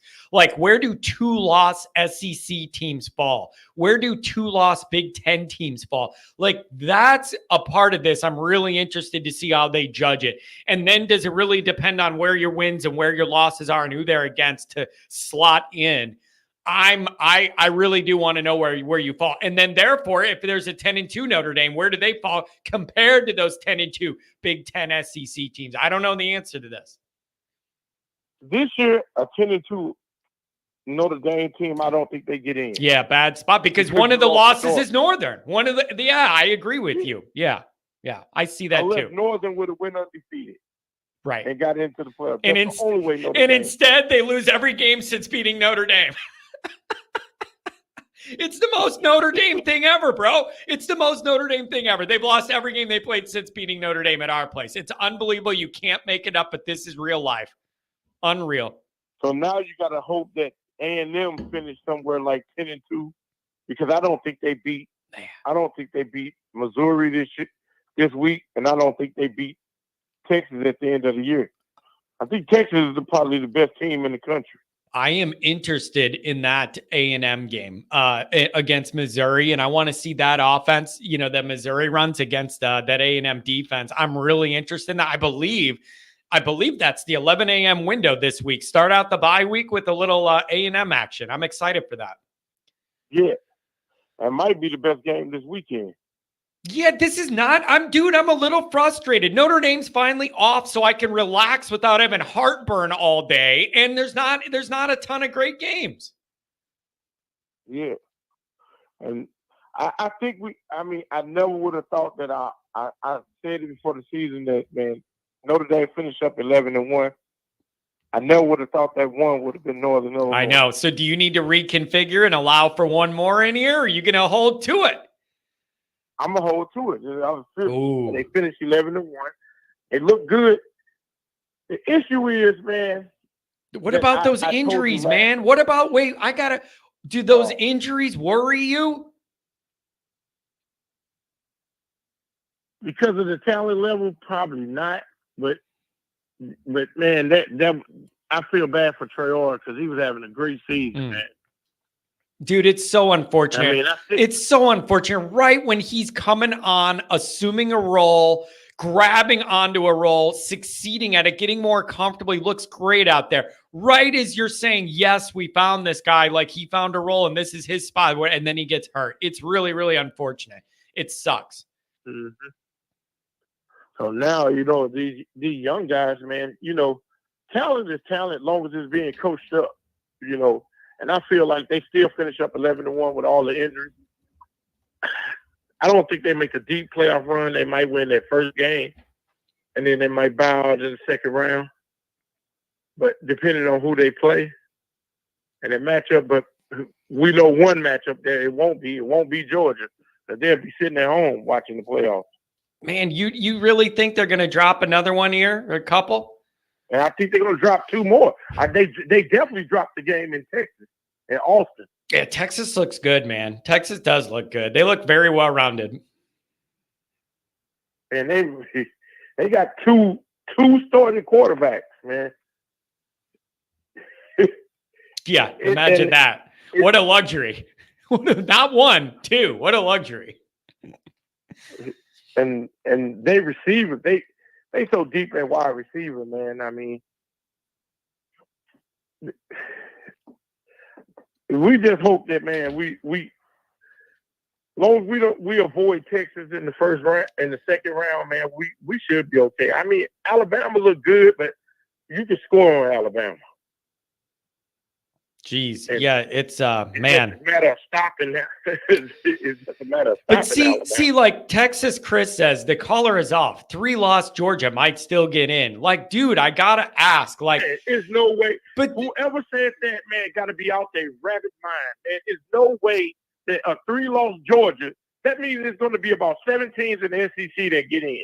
See, there's no way right. 3-loss Georgia. Yeah, like that's what I'm wondering too. Like if you're going to go with a 3-loss team getting in, but that means there's going to be a bunch of teams in between that you're jumping over with 2 losses. Like I don't understand how much credit you're going to give Georgia that they lose, but they're still Georgia and they're great after 2 losses, after 3 losses. How far can you stretch that? I got Mizzou losing 1 game, and that'll be the Alabama game. Man, I got Tennessee might lose. Tennessee might beat Georgia. That's their 3rd loss. Oh man, that's the 3rd loss. It's going to be interesting. They lost to Bama, Texas, and they'll lose to Tennessee. All right, let me ask you this then. Let me ask you this. Let's flip this around back on Notre Dame. Coming out of the bye, acknowledging the injuries, the banged-up offensive line, the limited passing game you have, what would you like to see Mike Denbrock work on to make Notre Dame's offense run a little more efficiently when we get out of the bye? You got half a month to figure it out. Knowing we're banged up and all the limitations, what do you think he could do? John, we just seen the offense run efficient in the first quarter. Then we went back to Marcus Freeman offense. Get him out the way. Get Marcus Freeman out the way. Get Jeremiah Love more in space with more outside zone running. And then, he's better in space. Get the ball in. You got to get the ball in your best player hand. Jeremiah Love is the best player on offense. Why not give him the ball? Greyhouse, get him the ball. Everybody said that, hey, man, this dude can't throw the ball. He showed in the first quarter he could throw the ball. Then we went back to Marcus Freeman offense. Stop. Marcus Freeman needs to step out his own way and stop running. Mike Denbrock didn't take his foot off the gas. Marcus Freeman took his foot off the gas. Yeah. He needs to step out the way of the offense and let the offense run efficient. Man, it's going to be interesting to see. I think that Stanford game is going to be an interesting one coming out of the break. I think the military games are a little more interesting to me than I want them to be. Both those teams look a lot better than I thought they're going to be this year. And you're going to have to play real good defense, like actual discipline, high quality defense to win those games. It's just going to be a really interesting back half, man. Anything else on the way out? Thanks for starting your week here. Yeah, man. Just don't worry, Irish fans, man. We're going to finish up 11-1 and get into the playoffs. Oh, baby. There you go. I like that. I like the optimism. I like the positivity. We'll see how it goes, man. Hey, enjoy the break here and the Notre Dame stress for a week, okay? Enjoy it. Relax. Oh, all right, man. Have a good one, buddy. Oh, man, what a regular caller. He's up over 200 calls now in the last couple of years. That man is loyal to the cause. $20 outlet from Chris. I appreciate it, man. You could say something. If you're giving me $20, at least give me something I got to say on your behalf. Man, I appreciate that. We're going to go 757-904-703-917, the next batch up. 757, what's going on? Welcome to the program on a bye week Monday. Tom, good morning, sir. Brendan. Hey, feeling pretty optimistic about the rest of the season. I think we're seeing, and, particularly those offensive and defensive breakdowns, because I'm not, I never played football myself and not X's and O guys. It does, you can see kind of, incremental improvement, even if it doesn't necessarily manifest on the field. So I'm feeling pretty good so long as, we are pretty much probably at about as far as we can go on the injury front. But yeah, okay, really now wait. Now I want to ask you about that. You're saying, you started out by saying, I feel pretty good about, what we could do the second half here. Do you believe there's like enough quality depth behind some of these injuries that you could get by, or like, how are you calculating for that? Because it's a real concern of mine. You're up to like 10 or 12 at least first string or second string depth guys that are banged up and out. What do you make of it? Yeah, it's just a function of the schedule, right? If we had a tougher schedule, but even with the guys, so I think it's Marcus Freeman's success recruiting the past couple of years, right, is manifesting in these younger guys who are very talented. So given, we should still have the talent edge, even with the injuries for the rest of the games in the season, maybe with the exception of USC. That's a fair point. And you know what else? We match up really well to them. Man, I want to say this too. I did write about this. Is like multiple of you guys have brought this up. Like it's a little rough now having to play all this youth or whatever, but that's going to help them grow. And in the future, they're going to be really good. I see that on offense and defense. So a lot of those defensive players are young and they're athletic and they are hanging out there already. They're hanging in there. So good job. Yeah. What the Irish can do in the bye week offensively, we got to get in a position to where either individually or combined, Jadarian Price and Jeremiah Love are getting more carries than Riley Leonard. So I get we there's going to be injury. Like, it doesn't make sense to develop those guys. Like, we can't be I think it might have been Goolsby, but saying Riley Leonard's not the coach's son, and we're not trying to make a highlight tape for him for the NFL. So we do want him obviously to be successful, but I don't know if it's just he's always taking his own, calling his own card on like read option type plays, or what they can do. But I think it'll be better for everybody involved if we can use Riley Leonard's talents when we need to, but as best we can over the next few weeks while we're should have that solid talent advantage. Really get Jeremiah Love and Jadarian Price rolling. I'm telling you, man, when you have those two horses who stand out I'm telling you, Love is the best player on the field on both teams almost every week we play, and it stands out. I just feel like highlight him more. Find more creative ways. Go out, Denbrock, sit in your office and come up with a half dozen more creative ways to get the guy the ball and see what could happen. Like, you have a bye week. Like, literally, I'm not asking for – I know our personnel is not going to change to where you have 5-star wide receivers running wide open down the field and the quarterback ready to whip it. You're not getting that out of the bye. You got to work with what you have. Come up with a handful of more ways to get Love and Price the ball in space. I'm not asking for the world. Yeah, absolutely. And it's a little bit bigger picture, and understand that the NIL and then the scholarship numbers are increasing, and the revenue sharing thing is supposed to be coming. But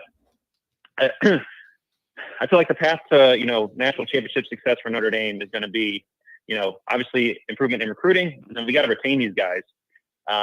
And so nothing against the young man making a decision, but stuff like voluntarily taking a red shirt when that could potentially be a very key depth piece. Yep. I don't know what the right answer is.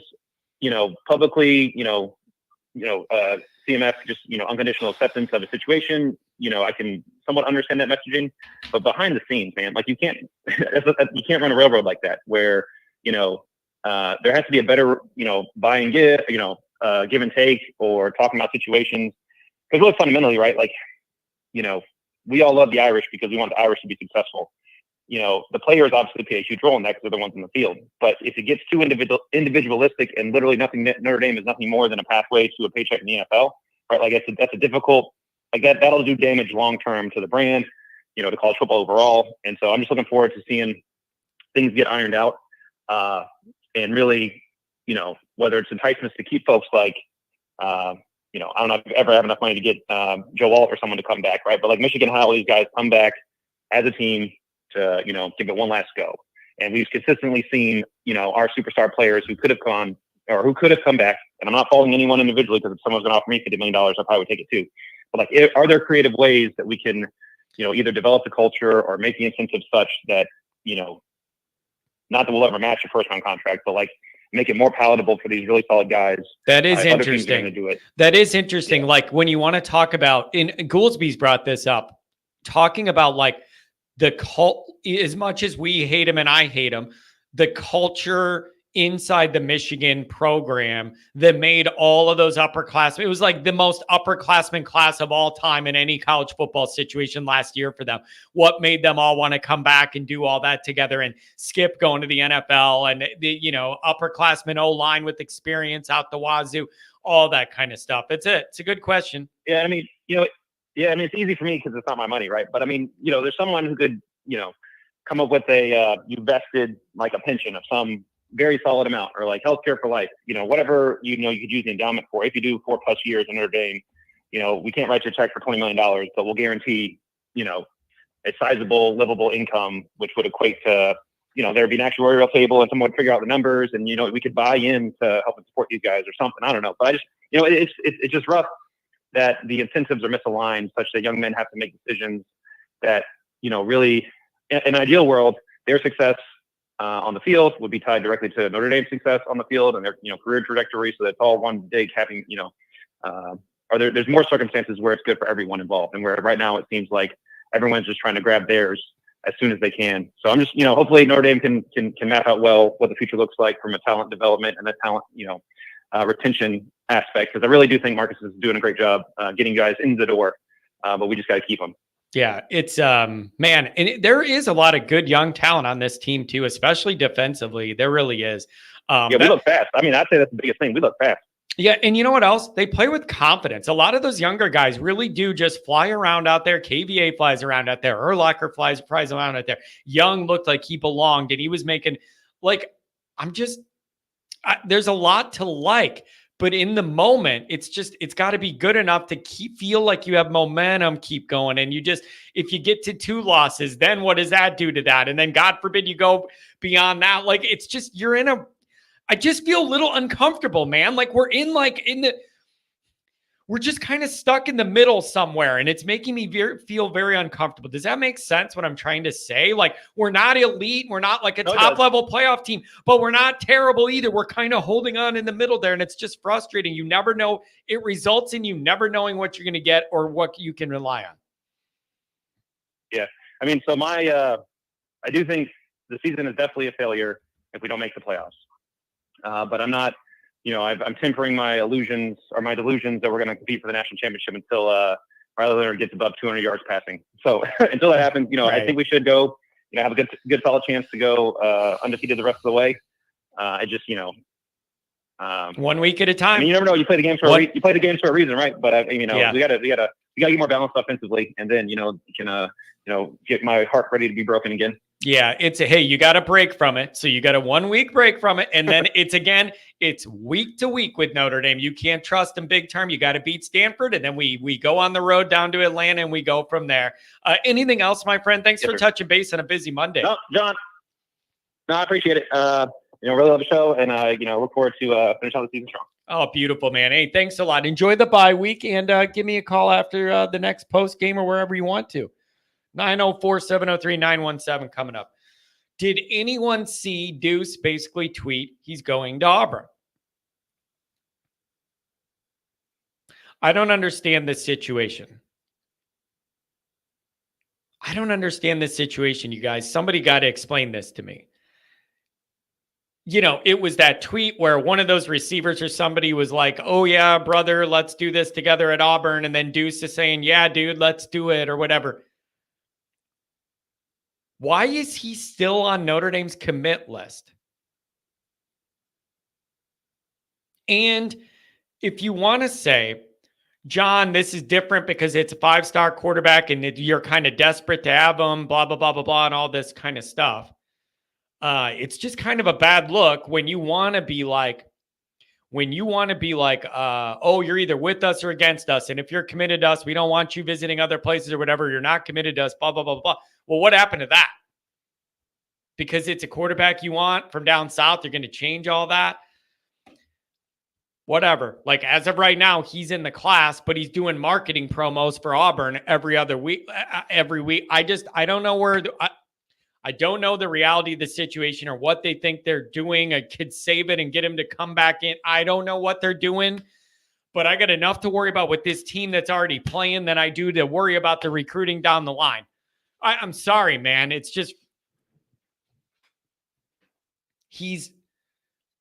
Notre Dame's trying to have it all. Like, if you want to be committed here, you can't take a trip somewhere unless you're a really good player. Then you can. I don't know, man. It's really frustrating. 904. Give me some more. What's going on a Monday? John, what's going on? Bruce, how you doing? Hey, what's going on? This is a different number, man. You're throwing me off.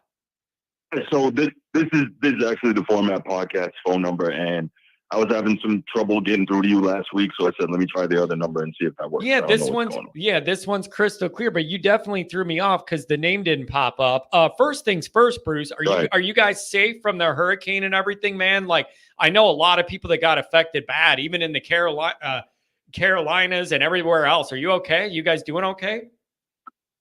Yeah, man, we were fine. Thanks for asking. We just got some wind and some rain, but other than that, no damage to the house or no flooding or anything like that. I appreciate you asking. Oh, no problem. That's good. And the next thing is, Bruce, it was a joy to see you and your son at the tailgate the other week. We had a great time seeing you guys, and I'm really glad you guys made the trip. Thanks for coming by. Yeah, absolutely, John. It was our pleasure. Ben had the time of his life, so I was really grateful for that opportunity. Yeah, we had a lot of fun, man, and I'm glad I got a little something for him too. I love how he's put that up and have that there, man. I was happy to do that. Yeah, we appreciate that. He was very thankful for it. I love that kid, man. So respectful. That's a very young, respectable young gentleman you're raising there, and we need more of them in this world, Bruce. You're doing a good job. Well, I appreciate that, man. I appreciate that.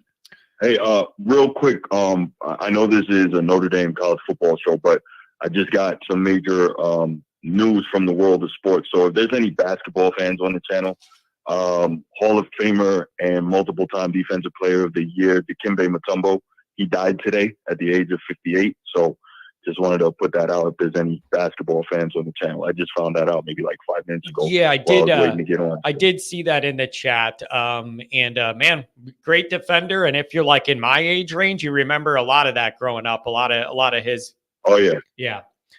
God bless him and his family and all that. All right, Bruce, time to worry about Notre Dame. What do you make of Notre Dame, man?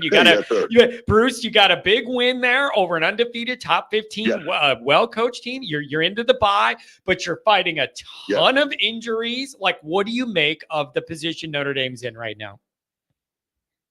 So this is funny, John. So I've always been the guy that, especially after the loss to NIU, I've been the guy calling into the show, say, hey, don't worry. We got to put it past us, 1-0 every week, et cetera, et cetera. Oddly enough, I feel more concerned after this big Louisville win than I did after the NIU loss. Because I felt like that was just a hiccup, and I felt like, say again? I said that's really interesting. Explain that. Yeah, because I felt like that was a hiccup that shouldn't have happened, but a hiccup, and I knew that the Irish would get over that, get back on track, kind of like a wake-up call. But now, watching the Louisville game, that's a team that has moderate to high-level speed and athleticism, but far from elite, and we really struggled with that. I'm watching the beginning of the game, the first quarter, and I'm like, okay, this is good, but for whatever reason, there's that. And I think it's a function of college football. Like, I watch it game after game. Maybe it's a football thing, period, of getting out to big early leads and generally taking your foot off the gas. We saw that in the Alabama-Georgia game. I mean, there's been a number of games that I've seen that, but it kind of bothered me, and I don't know, man. It was I just don't know really how to feel about it. But what I can say is I'm watching this thing and I'm saying, okay, I would prefer in the run game that Notre Dame attempts to run the football more traditionally. And by that, I mean, we've got to cut back on the design QB runs for Riley Leonard. He's going to get injured if you keep this up. He's not a running back. Yeah, he's talented and he's strong. He can run between the tackles. He can break it out. But you keep running him like a running back, he's going to get hurt. Then you're in really big trouble. So the fact is, obviously he has limitations in the passing game, but that's Denbrock's job. That's the QB coach's job. Coach this guy up or scheme it up to make these reads easier for him and get guys more open so that he can deliver the football. Because running him this way, it's not going to end well, man. It's just not. Yeah. So that was my first thought regarding Notre Dame. Do you want to, Bruce, I'm seeing from them. Do you want them to find more ways to get the ball to Love and Price, or do you feel like that usage is going well enough and I'm just being nitpicky, or I just think there's more creative ways to get those guys the ball and you need that kind of juice on offense? I that's just the way I see it. I don't know. Yeah, I agree that they do need more touches, but I guess I'm not the most creative guy. I am more old school when I'm thinking. And now that you said it, like I was listening to you earlier and saying, do a better job scheming it up to get these guys the ball in space, etc. But I'm iffy on getting the ball in space because when you go against faster, more athletic defenses, they can shut that down, right? And so I've always been a proponent of master your blocking scheme, get it done up front, even if you got to go 2 tight end sets to create more blocking. Do that and hand these guys the football, 25 times a game, 20, 25 times, whichever one that wants to be. And then the other one, 10, 15 times. Get these guys consistent touches in the run game and line up and break the will of the opposition. I am a firm believer in that because if you do that by the fourth quarter, I mean, obviously you have to throw it a little bit, right? But that loosens up the passing game because it makes safeties and linebackers creep further and further down into the box. And also, if you do that by the fourth quarter, guys are going to get tired of tackling. They just are. So I'm a firm proponent of that being the way to go about it, especially against faster, more athletic defenses. I heard last caller, well, the caller before last, say that he doesn't think that Georgia is going to make the playoffs. Now, I do see Georgia losing to Texas, but even a 2-loss SEC team, especially Georgia, they're getting in. There's no way Georgia does not make the playoff this year. I can't see it. And the reason I say that is because I don't know if I've told you my theory on this when it comes to the SEC, and this is one of my reasons that I do not like the SEC. Watch how these guys get ranked. They always rank them highly, and they always bunch them up near the top. So when they beat each other, the drop-off isn't far. Gotcha. They do that on purpose, right? For instance, and well, that doesn't necessarily apply to this, but and then you'll also see they're not what's the word? They're not consistent in how they deal with SEC teams losing versus anyone else. When Notre Dame lost to Northern Iowa or Northern Illinois, Notre Dame was 5th. They got beat, dropped all the way to 18th. What's this? Ole Miss was 6th, got beat by an unranked Kentucky at home and dropped, I think, to like 12th.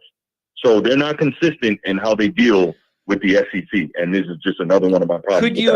Could you argue that that's still a light year better of a loss than Northern Illinois, though? Like, isn't like I thought about what you're saying too, but also Northern Illinois is not an SEC team. Even if it's an ugly loss, it isn't I don't know how you.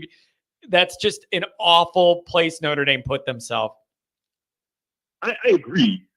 But to me, it's the premise of a highly ranked team loses to an unranked team will make the punishment the same. Like that's it for me. But so I don't think there's any way Georgia doesn't make it. And I do think they finished the year with only 2 losses. I think they will beat Tennessee, but I think they will lose to Texas.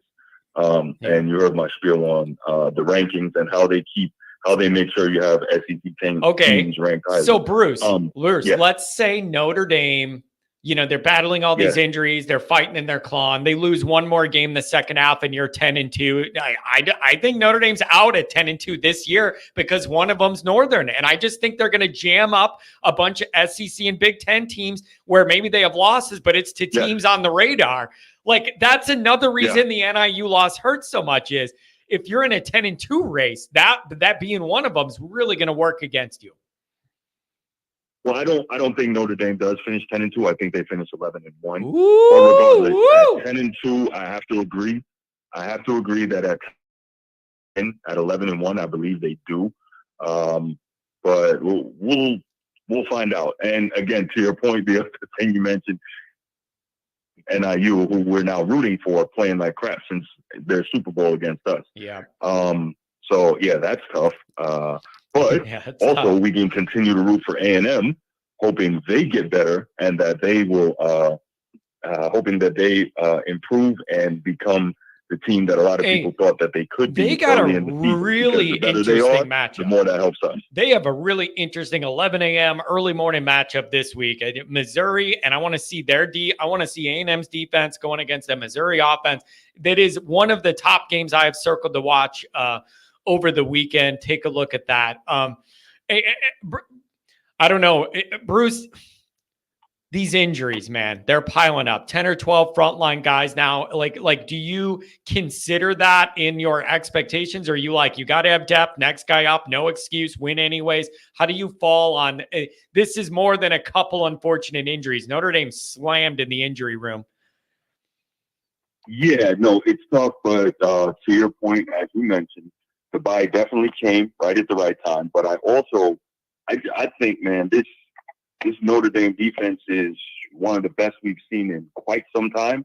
And that secondary is they're locked down. I think they're really, really good. And that it helps a whole lot to overcome the injuries when you have a defense like that. But yeah, I get it. But also, this is probably the deepest Notre Dame team I've seen in a while. It's also the fastest and most athletic. So I think that, the injuries hurt. Hopefully it's nothing too crazy. And again, you got to bye 2 weeks to get healthy. So I'm just looking at it. And also, like we've talked about from the beginning, it is not the worst schedule this year for Notre Dame. So hopefully they have an opportunity to continue to get healthy and to go ahead and finish the season out and make the playoffs. Yeah. Now the next question is seeding once they get there, because I do believe they will get there. Oh, and also here's the other thing, right? His component when it comes to this playoff, this is not the NFL. This is also a TV product. We got to remember that. It's not just, earn your way into the playoffs and then go do it. This is a TV product. And they know that Notre Dame is a huge draw. So as long as Notre Dame is not, too bad to justify, I think they want Notre Dame there.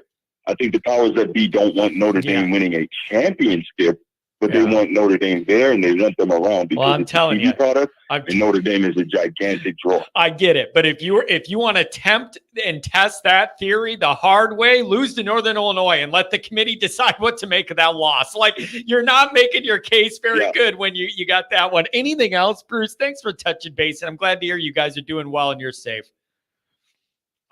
Yeah, man. Thanks so much for asking. No, I don't have anything else.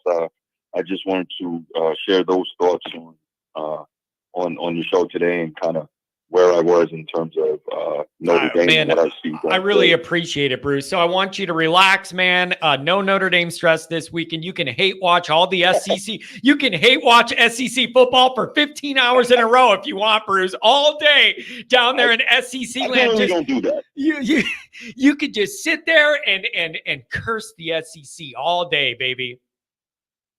Oh, speaking of the SEC, one more thing before I go. I watched that, as much as I hate to say it, I watched that Georgia-Alabama game on Saturday night, and that was an absolutely incredible, phenomenal game. And the first thing, like from the first quarter I'm watching, and I'm like, man, this just looks different. This just looks different. Yeah, it does. I don't know what it's going to take for us. I don't know what it's going to take for us to get to that point, but it just looks different. Yeah, it does. But, I don't. Yeah, it does. I guess it's a lot different when you don't have to read. and you don't have to go to class. It's a big, it does help. It helps fill out the roster. Oh, Bruce, I appreciate you, man. Enjoy the rest of your week. No Notre Dame to worry about. Everybody go follow Bruce Hope, the Format Podcast. Bruce, thanks for joining me on a Monday. Appreciate you, John. Have a great week. Have a good one, buddy. What a nice guy. And his son is just the sweetest, nicest, most respectful kid. You know, I talk to him or see him at the tailgate. Oh, Mr. Kennedy, this and that, Mr. This, Mrs. That, please, thank you. Like the most respectful. It's comforting to see in a world the way it is now, somebody raising a kid that knows how to act and be respectful in public and treat people. It's a joy. It's a joy. 703, you're talking to me. What's going on? John, I think we're close, but if we can just get this O-line to pass block better over the bye week, like that's got to be Denbrock and Rudolph. They just got to just focus on that O-line and getting it ready. Man, they're in such an unfortunate spot, man. If you really think about what has happened, losing the tackles to the draft put you behind. Then you replace one of them and that guy's out in August. Then you decide that a couple of young kids are beating out some older guys so they get the start. Then they go down with injury and you're back to the older, less skilled, less athletic guys. It's just a lot. Mm-hmm. So I don't know how do you work around that? How do you work through and around that? I think that's part of the reason why they got Riley. So like he can run around a bit and you don't have to just rely on having time to throw. But our switch's throwing was a bit better. Although I saw some encouraging signs. I mean, he has a good connection with Greathouse and Bo Collins. So hey, can I ask something here about? Let me ask something about Notre Dame's passing game or lack thereof, or whatever you want to call it. I gotta ask, and I don't know the answer to this. I'm not an X's now. We all know that. Why are the tight ends not more involved in the passing game? Like I thought Evans and Raridan were going to be way more heavily involved in the receiving tight end game. Is it because they're staying in to block on every play because we have no offensive linemen that are alive? Or are they just not a part of the passing game the way I want them to be? What happened to that? I thought Evans would be getting the ball way more. I mean, I guess they're blocking a lot more than we thought they would have to. But I don't know. Evans is also just, he seems a little slower than our other tight ends. I don't know. Maybe that's just me. Well, or is that a part of the recovery? Like he had a major leg issue. Maybe he's not at 100%. He doesn't have the pop out of his whatever he's trying to move out of. His first step isn't what it used to be. I don't know. I'm just asking why those guys aren't a little bit more involved over the middle or down the seam or in the red zone even. Like I just expected them to be a little more involved. But again, maybe they're stuck in there trying to block and chip off the edge. I don't know. So it's a little frustrating. But what do you want to see Denbrock do, man? You're dealing with a limited O-line. What do you want to see him do? More misdirection and slip screens to Love? Like what can you do? I don't know.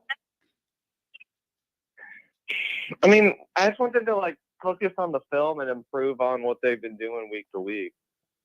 But maybe it gets even better than that. I mean, I would like some misdirection, but I just can we improve these guys at all? And we have 2 weeks until the next game, so I was just hoping that they would get better. I mean, I know they can't make a leap, but just at least give Leonard a little more time to be able to throw. Yeah, it's man, it's a little frustrating. And when you're not dealing with the full deck due to health, it kind of puts you in a tough spot. Do you think they need to run Riley Leonard more, but shape it more to make it do you want him to run Riley Leonard more, but with more structure around it to support his running, looking more like an option, get out there with some guys in front of you? Or do you think they're going to get him banged up if you keep running him? You need to pull off of that. Which way do you go? This might be a little much, but how about the old wishbone, pitch it at the last second and having the option to give it to the guys, give it to the different players and stuff like that. Is that too much, you think? Yeah, I don't know, man. We ask for a lot around here. Yeah, I I'm sitting here saying you have a half a month till you play again. Surely there's something, even in the midst of all the injuries, that you could figure out to be more efficient when we come out against Stanford, right? The most Notre Dame thing ever would be to have a half a month to sit there and think about this and then go into Stanford and look worse on offense than you went into it. Like, it would be the most Notre Dame-y thing of all time for this offense to look worse coming out of the bye. I'm telling you, it's so Notre Dame-y, I can taste it. What do you think about using, like, do you think that they'll use Cam and Micah? Like, the young wide receivers? Just because, like, I look at Bama and they have their 17-year-old guy. No, I don't. Maybe if you get to the end of the year, you could use them in a couple spots where you don't lose the red shirt. If it's under 4 games, maybe you could get them out there. The Notre Dame people behind the scenes will tell you the offense he ran in high school was very simplistic, didn't have a lot of terminology, and that he is trying to learn all of that at the college level. And it was more like, just go make a play. You didn't have to think about a lot of things. And he's struggling to pick all that up and needs a year. I just think you're overthinking it. You got a great athlete. Let him do a couple things. He doesn't need to be perfect at everything. But what do I know? It's just frustrating. Like, you see KVA out there making a sack. Yep. Like, why can't they at least do something? Like, he's so athletic and fast. You can't just have him run a go route and see if he could get behind somebody. Why is that asking to? That's not hard. You say, go run really fast, see if you could get behind the defense. It's just not that hard. It's just frustrating because I felt like we could have used Merriweather more too. Like, I don't know. I just don't want it to be the same cycle again where he hits the portal. Yeah, I think you just got to get him integrated and get him involved. But for all that 5-star stuff, it's really frustrating.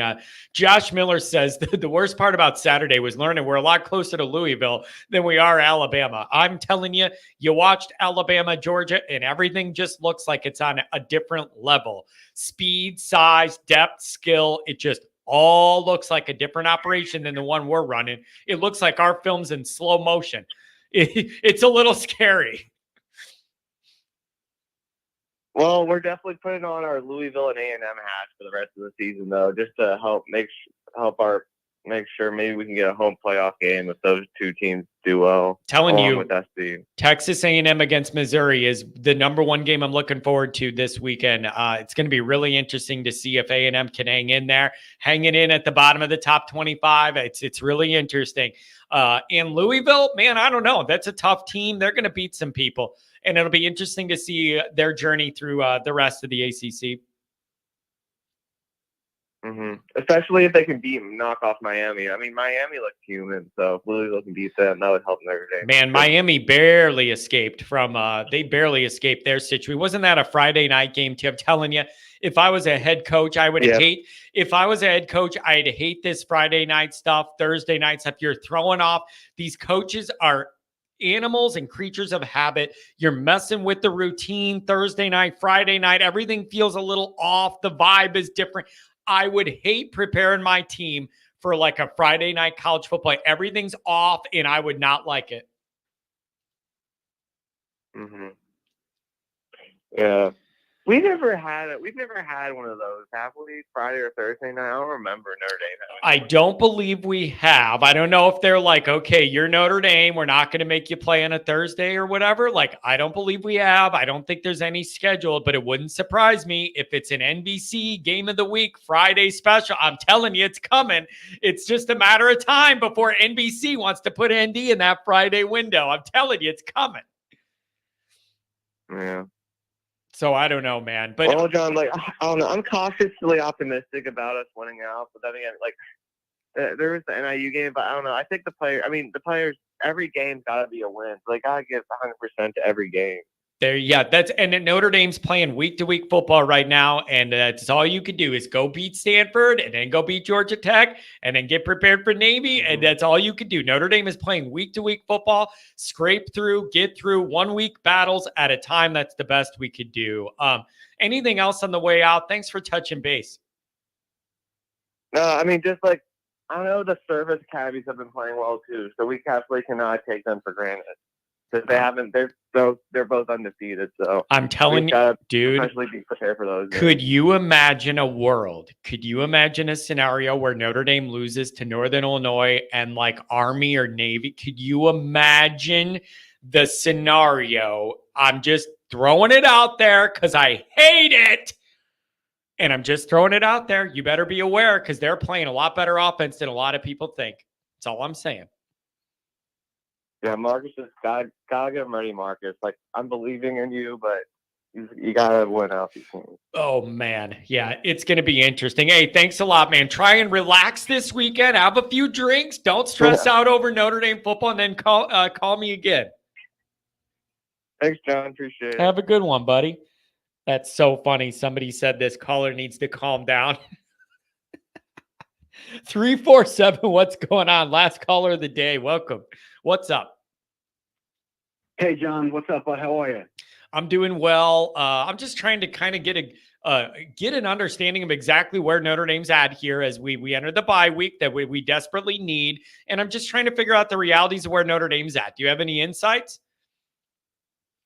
I just really called to make 3 points. I think Pat made this astute point the other day on the post-game show.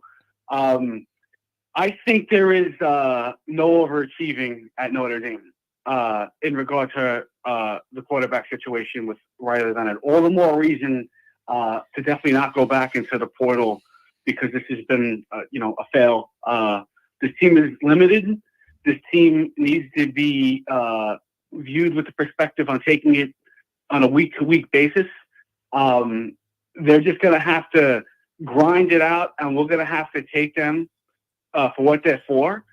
And that's a team that may be able to squeak into the playoff, but we cannot look at this. And now I'm quoting Goolsby through a national championship lens. Like they look. I don't want to sound like a negative Nancy, but they're just not there. Like they're just yeah. It's man, it's just kind of I just think I'm a little frustrated. The injuries are the injuries, and that's going to cap what your season could be for any team. But I'm just a little frustrated. Notre Dame's just not nearly as good as I thought maybe they could be on the high end. We're just nowhere near what I went into the year thinking. On the high end, what could we look like? We're nowhere near it for a lot of reasons, but I'm really frustrated by it. But it's the reality. It is a painful reality. I'm on the same page as you and a lot of other fans. The top 5 ranking, ouch. I mean, we're just when you look at Georgia, when you look at Texas, when you look at Alabama, Ohio State, that would be a really, really tough matchup right now. I think the only perspective we need to look at this from now going forward is putting a much more heavy emphasis on high-end recruiting. Like right now, our position, our Achilles at the moment, I should say, is our depth. Right, like we're fading fast with injuries, and we're just not performing at the overall level that we like. And I think ultimately it's because we don't have those 2 or 3 5-stars on each side of the ball, man. They're just not there. Yeah, it's man, it's just it's a little frustrating. Like you see, because the recruiting thing's really, really tough. Like you go for those home runs and then you miss them and you end up in a really bad spot. The other side of the coin is going for RKGs and good, tough 3-star, Catholic school kids or whatever, but then nobody's happy with that because they're not dogs and they're not ultra athletes. How do you thread that needle? It's the ultimate Notre Dame question, man. Going for the big fish and swinging and missing leaves you in a bad spot. And you might be there with Deuce, by the way. But then nobody wants 3-stars that are just tryhards either. How do you thread the needle? It's the ultimate Notre Dame question in the modern era. I battle it in my mind every day. Well, you brought up the point. It's the modern era. And if you want to keep up, you have to recruit in a modern way. Does the administration want to take this seriously? Because if they don't, we're going to continue to be a fringe 10-2 team when we're peaking, and we'll be entertaining, but will we ever be a team to be taken really seriously in contending for a national championship? And we're just, as a fan base, we're going to have to come to accept, like, this is what it is. And I got to be honest, I'm not content with doing that. I want to win the shit, man. Like, 30 years. This is 30 years too long, as far as I'm concerned. There was a time when ND was number one. I'd really like to see them revisit that. Man, it's there's just there's a lot of meat on that bone. Cross that off the bingo card. Like I don't know. Do you feel like things are starting to change in the modern era with Bavakwa maybe and Freeman, a little more flexibility in the portal and what they could do with some of these players? Do you feel like there's a little more flexibility, but it isn't enough? Or do you feel like Notre Dame's just behind the 8 ball in how the top teams are doing that? I think that they're making the attempt to keep up with the times in regard to NIL. I like the effort there. Although Riley, I think, in my opinion, has been a fail, I think their attempt was positive. Although I do think the gap in talent between the top 5 and then like the rest of the country, I think that's grown. I think that's evident when you look at the results from the Georgia-Clemson game, the result from the Texas-Michigan game. I put us in that tier with Clemson and Michigan. I think if Notre Dame were on a neutral field with Clemson or Michigan, I think it'd be a really entertaining game. It'd be a coin flip as to what the outcome would be. But I think if you put Notre Dame on the field with Georgia or Alabama, I don't think we'd like what we'd see. And that coincides with recruiting. And that's just something the administration is going to have to address. Do we want to keep up with the times in that regard and truly compete? Or do we want to be a cute, entertaining team that finishes 9-3 or 10-2 and hopefully catches one of those teams on an off day, never to be taken too serious, but entertaining enough? And I think for the past 30 years, that's what we've gotten. We have to look ourselves in the mirror and ask, is this really what we want? Yeah, it's a complicated equation, trying to figure it out at Notre Dame and serve all masters, be elite at football, do the academic part, have good guys. It's all kind of tough to thread the needle. What are you looking for Notre Dame to improve on coming out of the bye? That's something that's been on my mind this week. You're dealing with the injuries and some limitations. What do you think is realistic to expect them to clean up during the bye? I want them to really, really work on polishing Riley Leonard's passing. It's evident that the line's not good enough, which is why they keep him in. It's evident that the offense finds success when he's moving outside the pocket because they know that D-line's coming. And they're going to have to work on exercising his arm and utilizing his mobility to buy time to get the ball in the hands of the right guys. And I on a positive, there's plenty of them. The running backs are excellent. You brought up with the previous caller, why aren't the tight ends utilized more? That's something that they're going to need to work on. We always have high-end tight end talent.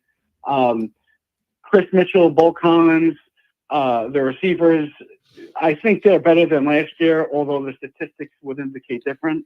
I just think that Riley's inability to pass and distribute the ball and facilitate has held us back. And I think if they could go into the bye and just work on some fundamental passing, stuff that should have been covered during the spring, that's another reason why I think this passing game has been held back. I think if they could address those issues, Stanford's not a heavy lift, right? I mean, Clemson beat them, I believe it was 40-14. I know we're not good enough to take anybody for granted, but I think the schedule is light enough going back in where we could really exercise some of these fundamentals and hopefully start to gel and peak when we need to in November. Hopefully making a run and getting the 11th to 12th seed. Man, it'd be good if you could get out of here, get some momentum, coming out of the bye, feel a little more. Maybe you get some help. It's got to help a little bit. You got 2 weeks for your bangs and your bruises to heal up, I guess. But the longer term stuff kind of is what it is. But I don't know, man. Do you agree this is a week-to-week adventure with Notre Dame now? You can't look any further at it. It is a week-to-week thing, isn't it? We have to look at it week to week. And I feel bad for you, man, with your tailgate. You usually, I think the goal is with your tailgate year to year, right? To pick like an easy game where you don't have to stress out. I don't believe there's such a thing. That's why we go to the blue and gold. Tonight. That's why we do one at the blue and gold game too, because at least I know we're not going to lose that one. It's a good point. I'm running out of games to pick to not have stress. You're right. You're right. I used to always pick a lower level game, being like, my stress won't be too bad. We can party and relax a little bit. I'm running out of games, man. Maybe blue and gold is it from now on. Good point. Really good point. Listen, it's a week to week machine right now, and look, we can't look too. We don't want to tease ourselves and look too far down the road. We don't want to get distracted, by our current record. If we win the next 2 or 3 in a row, we'll be 6 or 7. I don't want to go down that rabbit hole because that's exactly what that is. Because if we backdoor our way in with the 11 or 12 speed. It's going to be a daunting. Issue. Whoever it is that we're going to be playing in that first round at the 5th seed, because it's going to be somebody like Georgia, and they are loaded. That Alabama Georgia game, those players look like they're from a different planet. The speed in which they move, the fundamentals, they're just very crisp. Very hard hitting. It's that will be a very, very daunting issue. I mean, it'd be great to backdoor our way in and maybe play one of those teams very tough, but maybe that's a far stretch. I don't know, but it's a moot point. This team is to be taken week to week. We have a long way to go. Hopefully, recruiting can be on the up. I know we've kind of slid down, and the whole dynamic with Deuce Knight is kind of unknown at the moment. I don't know that necessarily that quarterback at the moment with CJ Carr and Minchie is so much of our issue. I just think it's speed on the outside and D-line. We got to find a way to make improvements there. Yeah, I'm with you. You got some youth out there on both sides of the ball. There's some of the youth on defense I do like. They're going to be really good, just too young at the moment. It's going to be interesting, man, but I am looking at this week by week. One game at a time, scratch and claw and fight your way and just keep winning. You're in a bad spot with injuries. You're limited on offense. Like, you got to do what you got to do. Anything else, my friend? Thanks for calling. No, it's a pleasure. I did think that USC, again, 38-21 over Wisconsin. Lincoln Riley, he's a good coach. I don't think that they're going to, tank the season like we anticipated. This isn't going to be a 6-6 USC team. That'll be the ultimate test if we can find a way to get there unscathed. Yeah, that's what I was going to say too. The key to that whole thing is you got to get there without losing again to make that the moment you want it to be. And then we also see what they're going to do the rest of the Big Ten, the rest of the slate. It's going to be interesting, man. But for now, take a breather, relax, watch some other football that isn't going to, make your heart race out of your body and your blood pressure go nuts, and enjoy yourself this week. Give me a call again soon. John, you take care. Thanks for taking my call, bud. Take care, man. Have a good one. Really good bank of callers today. Really funny stuff in the chat. The concept, there's been 2 funny things. One is, somebody asked what I was going to do for Halloween. I don't know. Maybe I do the Joe Dirt thing. That never gets old to me. I got a good mullet wig. It would look good with the earphones doing a call-in show. So maybe we do a Joe Dirt. Other people, they like the do-rag. And so they would like to see John wearing a do-rag on the show. And I mean, it kind of matches with the chain here if I had a little do-rag. And then that made me think of Kip from Napoleon Dynamite. And so that would be funny. And I don't know, man. And so we're kind of at opposite ends of the spectrum, either the do-rag version of John or the mullet Joe Dirt version, where we're going some divergent paths here. Brian Kelly Halloween costume. Dude, why can't I? Omar says I could be Pedro. Why can't... I think you need to do the leprechaun. I got the mask in the back. It's just, I'm going to get so sweaty. And it's really hard to yell in the mask. And then I put the earphones on and it's like in the mask. It's complicated. So I don't know. You're onto something. Why? I bet you I could make a living creating cheap masks just of all like sports coaches. Think about how many people for Halloween would want to do that. If you just made masks of like different coaches and it's football season, people would want to like dress up and go out to the bar as like one of these coaches or something. I don't know. Maybe that's what I need to get into. A White Sox player? Cheesy Pete's. That's the other thing, you guys. All the White Sox stuff, it's in a certain closet collecting dust. I can't wear a hat. I can't wear a shirt. I can't wear anything in public. It's too humiliating. All of that stuff is in the closet and it just doesn't come out. It's too embarrassing. B. Cornholio. Oh, that's a good one. Oh, man, that's funny. Yeah, I do want to know one thing on the way out. I do want to know, what does Freeman write in the notes? I want to know. What does he write in the notes? We fumbled the opening kickoff, and he's writing. What could you possibly be writing in the notes? Note, stop ruining the game by fumbling. Give me a break. Unbelievable. Pat, no, I'm not. Jessica's having surgery. She's having surgery Friday. So, no, that's a good point, you guys. No show, no live show Friday. Wife's having surgery. Got to be at the hospital early in the morning. It's nothing serious. It's a planned surgery, but she's not a big deal. Planned surgery, but she's having a surgery, and I got to be there Friday and then make sure the kid's okay, whatever, over the weekend. But it's a planned surgery. It's not like an emergency, but she's going to be out of commission for a while. And we got to make sure that the house doesn't fall apart, the kid's alive. But there's not going to be a show Friday because I need to be at the hospital for that. So, or at the facility, whatever they're doing, I got to be there. Just go ahead and aim me, but I'm going to be there for moral support. Anyways, it's a planned thing. I think she'll be fine, but I do need to be there just to make sure and to drive and make sure all that. So she'll be okay. But that's going to be my weekend. And again, you plan it for the bye. You plan it for the bye. Pat, I'm telling you, you know how I think. You plan it for the bye to account for all these different things. Like, I ain't no dummy. We got to plan this stuff out right. So you plan it for a bye just to make sure we're okay. All right, everybody. Thanks for being here. Thanks for calling. Thanks for donating. Even on the bye, we like to have a good time. You guys are great. Have a good one. Pat, shoot even par. You got it in you. I believe in you.